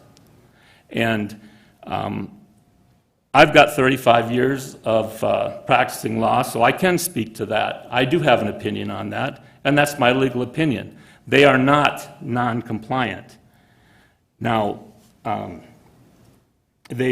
fact, the hospital, you know, we dug around, we finally got the title of record, and we find out that the hospital actually went back to the Department of Interior in the 1980s and said, is this a use that's allowed under the statute? Department of Interior came back and said, yes. We see where the Canyon Lake Senior Center said, is this a use that's allowed under the statute? They said yes. And so there's so many questions that have to be answered, and this resolution needs to be refined because it's not ready. It's not accurate. There are other things that need to be worked on. And, you know, as far as the goal, the end game here, establishing a situation where we could have a cultural center, that's great. I'm all for that. I just want to do it right. It's not a situation where, oh, you know, those guys don't want to do anything for the Native community, and that's not true. This would be an excellent addition to our community, to all of our community, and we would all benefit from it. I just want it to go through the right process. That's all. Thanks. Darla Drew. Thank you, Mayor. And thank you to everybody who spoke tonight. It's really nice to hear your voices, and you've listened to white people long enough. It was good to hear voices from the Indian community. I grew up here. I'm probably the only person on this council that actually grew up in Rapid City. My family came here in no, not as long as I have, Bill. I've been here since 1953, 1958, excuse me. Okay? And, you know, when all the people had to leave the Oshkosh camp, there were some homes left down there, and my parents bought one. And so we lived among Indian people. And my dad was a young military man, and my young friends were the Withhorns. Harold and Dolores Withorn were the mom and dad, and those were my growing up friends. You know, we has had a lot of experience with American Indian people when I was very young, and it was all good. And my dad, we moved away eventually, and Dad went on with his career, and he was a young captain over at the National Guard, and he was head of the warehouse there. And it was time for him to be promoted. And he had a man that he thought was the perfect guy to run that warehouse. And it was Don Loudner. And so he took it to the brass and said, this is the one. He's sharp. He's going to do this. He'll take care of this for us. You know, I want to promote him. And they said, but you know, he's an Indian. And my father said, it doesn't matter. He's the best man for the job, and fought for him, and Don got that job. And the Loudners were often friends and visitors at our house. I've worked with a lot of different Indian groups, and I know that, you know, maybe you don't want to hear my history, but, you know, I think it's important that you know that I worked with Gerlach, you know, the Indian Education Group, made a lot of good friends there, lifelong friends, but it was earned. I didn't get to just waltz in there and make friends with Tatewi Means, I'll tell you that. And Cherish a Child, which was written by the awesome grant writer Ann Fines. And of course, I've worked with L&I too. So I have really a lot of strong bonds in Indian country. My mom actually worked for, she had a group that she got together, the officers' wives, and they did Save the Children. And right after the flood, they had so many Indian families that needed clothing and anything. So they would put together boxes, and they would give them to people to distribute them. And so I, you know, as a teen, I had to work there. Yeah, Darlie, you're going to go. And if I'd been bad that day, I had to work in the shoe room because it smelled really bad. Especially if I had a hangover, they put me in there. So anyway, Indian people are not a new thing to me. This situation that has been talked about is not new to a lot of people. If you've paid attention, you know what has happened here. You know what has happened here. It's been unfair. It's been unjust. And the time is right now to make this right. We got to do it. I mean, they opened the doors to us and gave us this resolution. Thank you, Heather Dawn, for all your work. And as far as like, we had a few people come in here that didn't agree with this. So, well, Indians are not a homogenous group. They don't all agree, just like white people don't all agree. You know, I mean, it's not like we're going to get every Indian in town to go for this. You know? And this was introduced to us 3 years ago. It didn't get introduced to us last month, and it was introduced to you 70 years ago.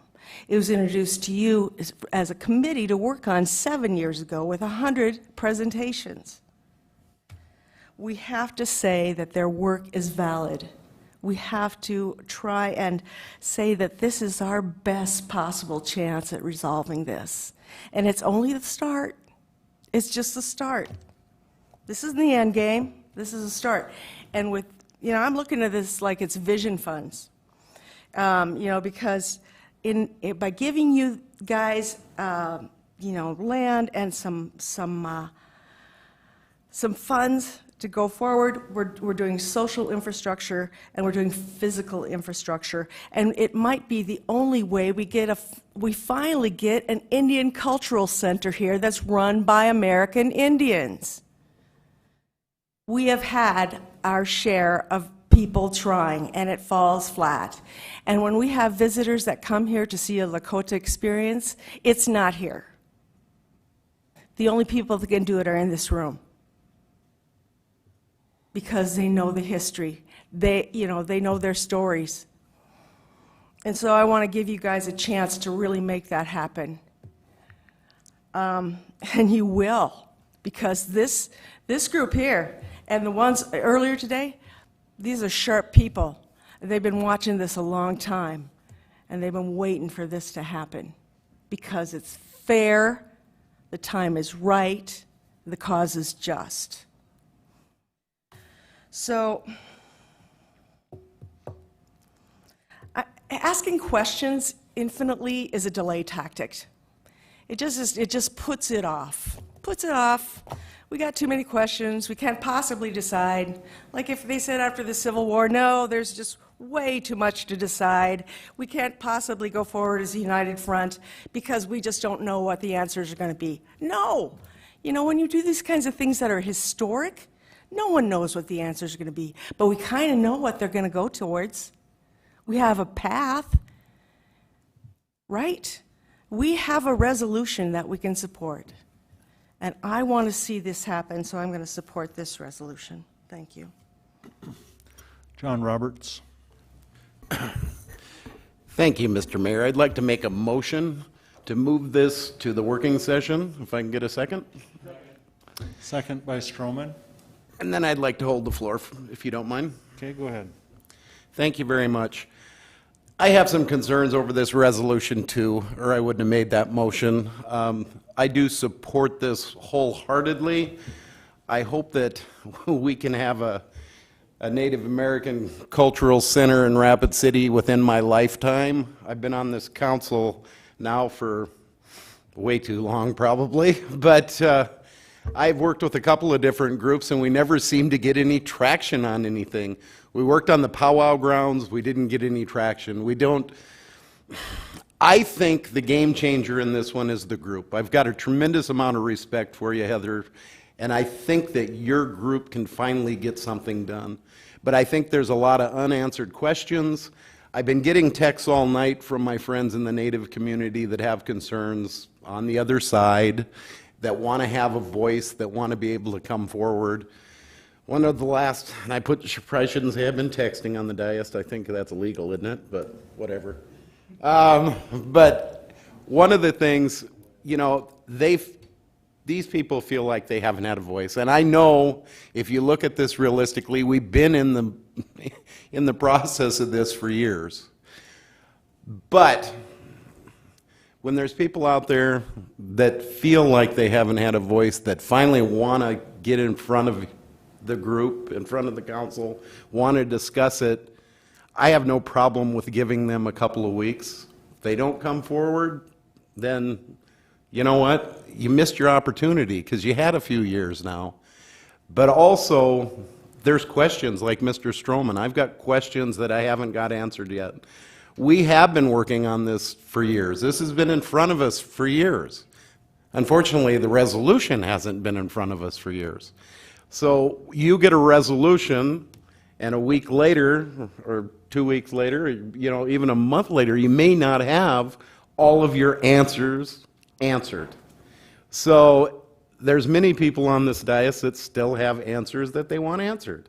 And I think it's very, very responsible for us to allow our colleagues to have time to get their questions answered. So anyway, that's how I'm going to be voting.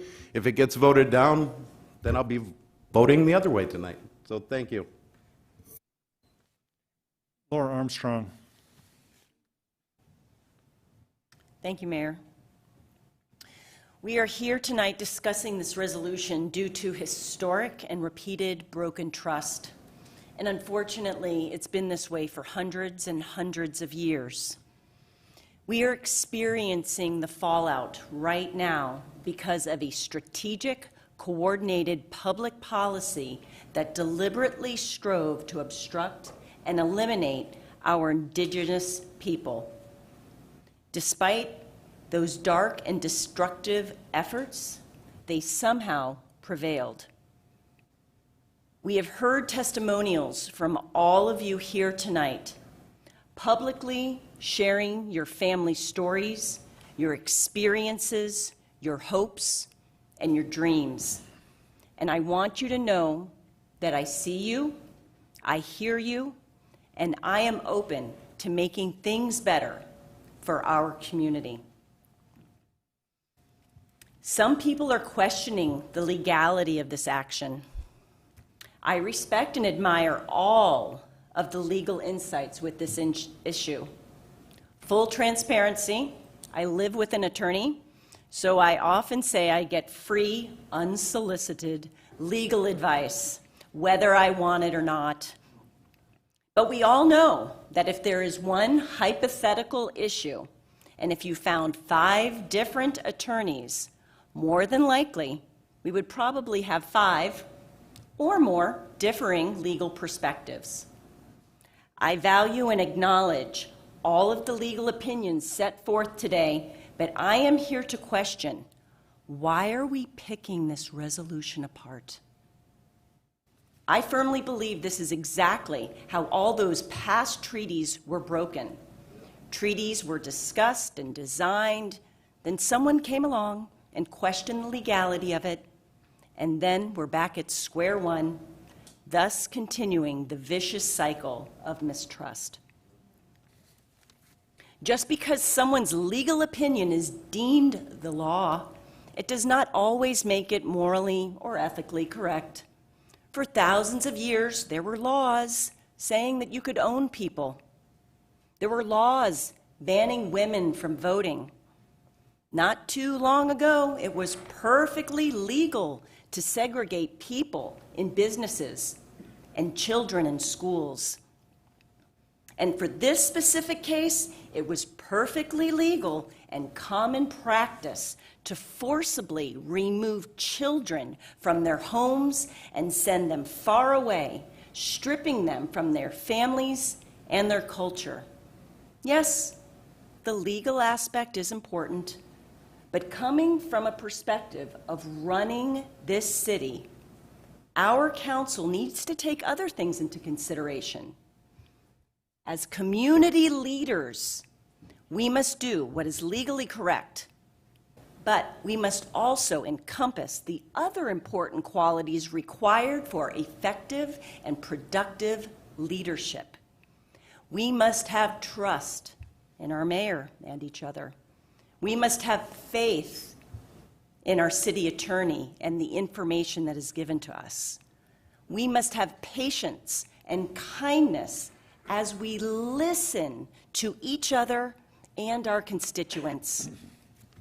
We must embody compassion and integrity, and above all, we need to have courage and the vision to see the much larger picture.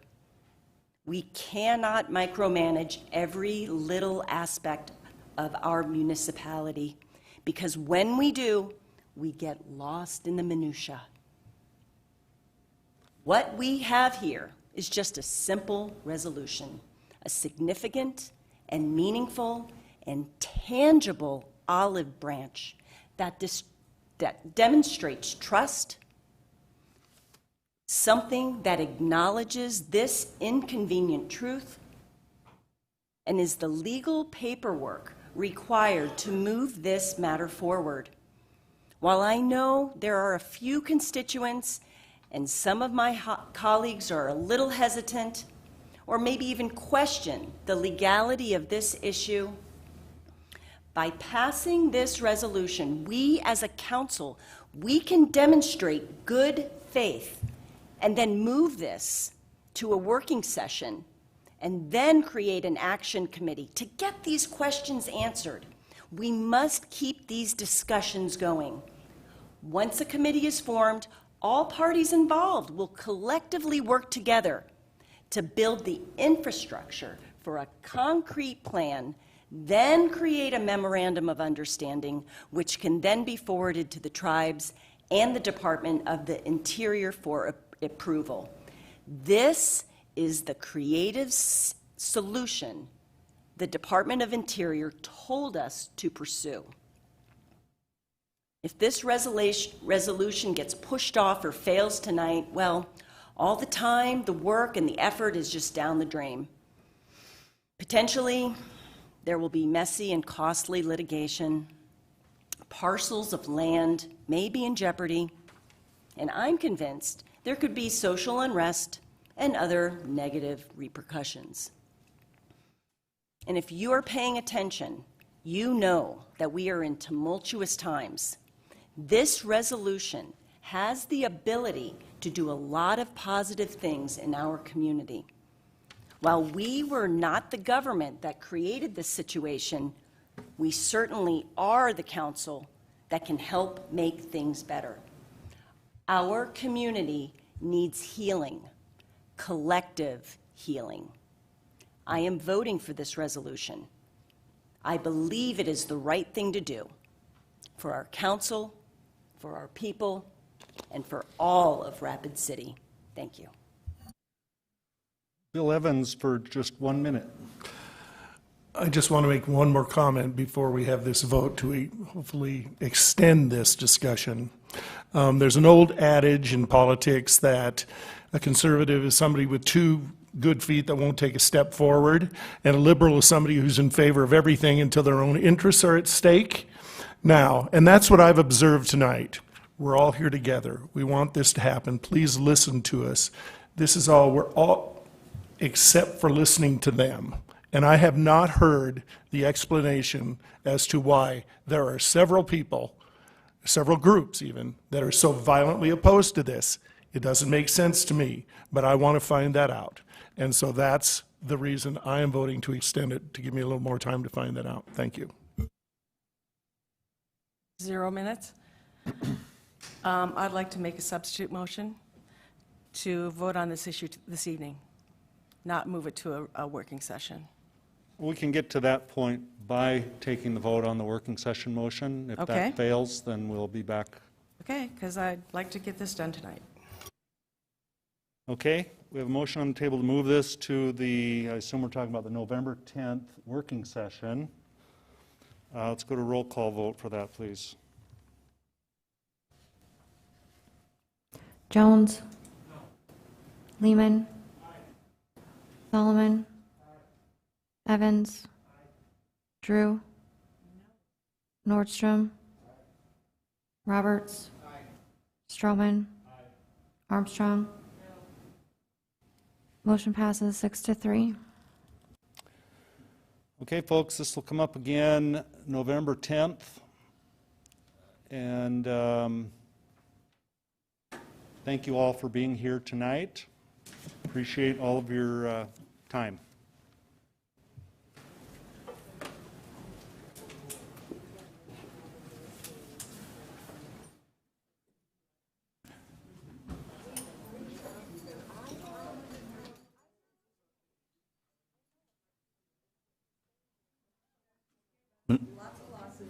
Mr. Mayor? Mr. Mayor?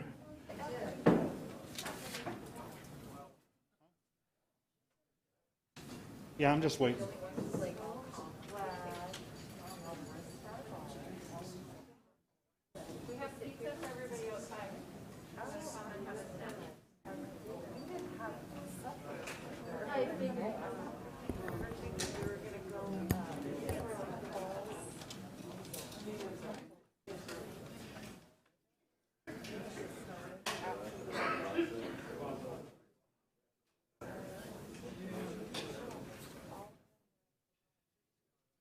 Okay, and that'll close the public comment period on items 24 through 36. And we'll take up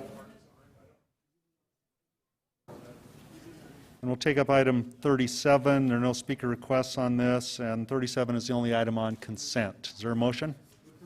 Second.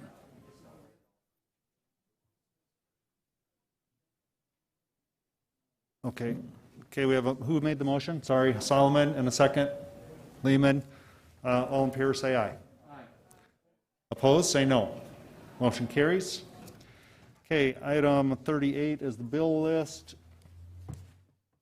And we'll go to the city's finance director, Pauline Sumption.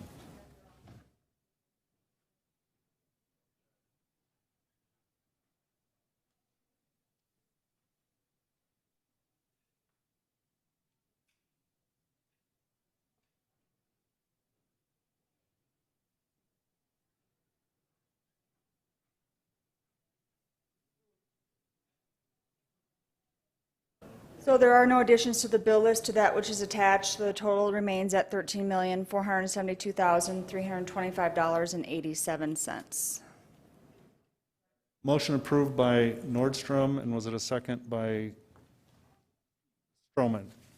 All in favor say aye. Opposed? Motion carries. Motion to adjourn by Nordstrom and a second by Stroman. All in favor say aye. We are adjourned, everyone. Thank you.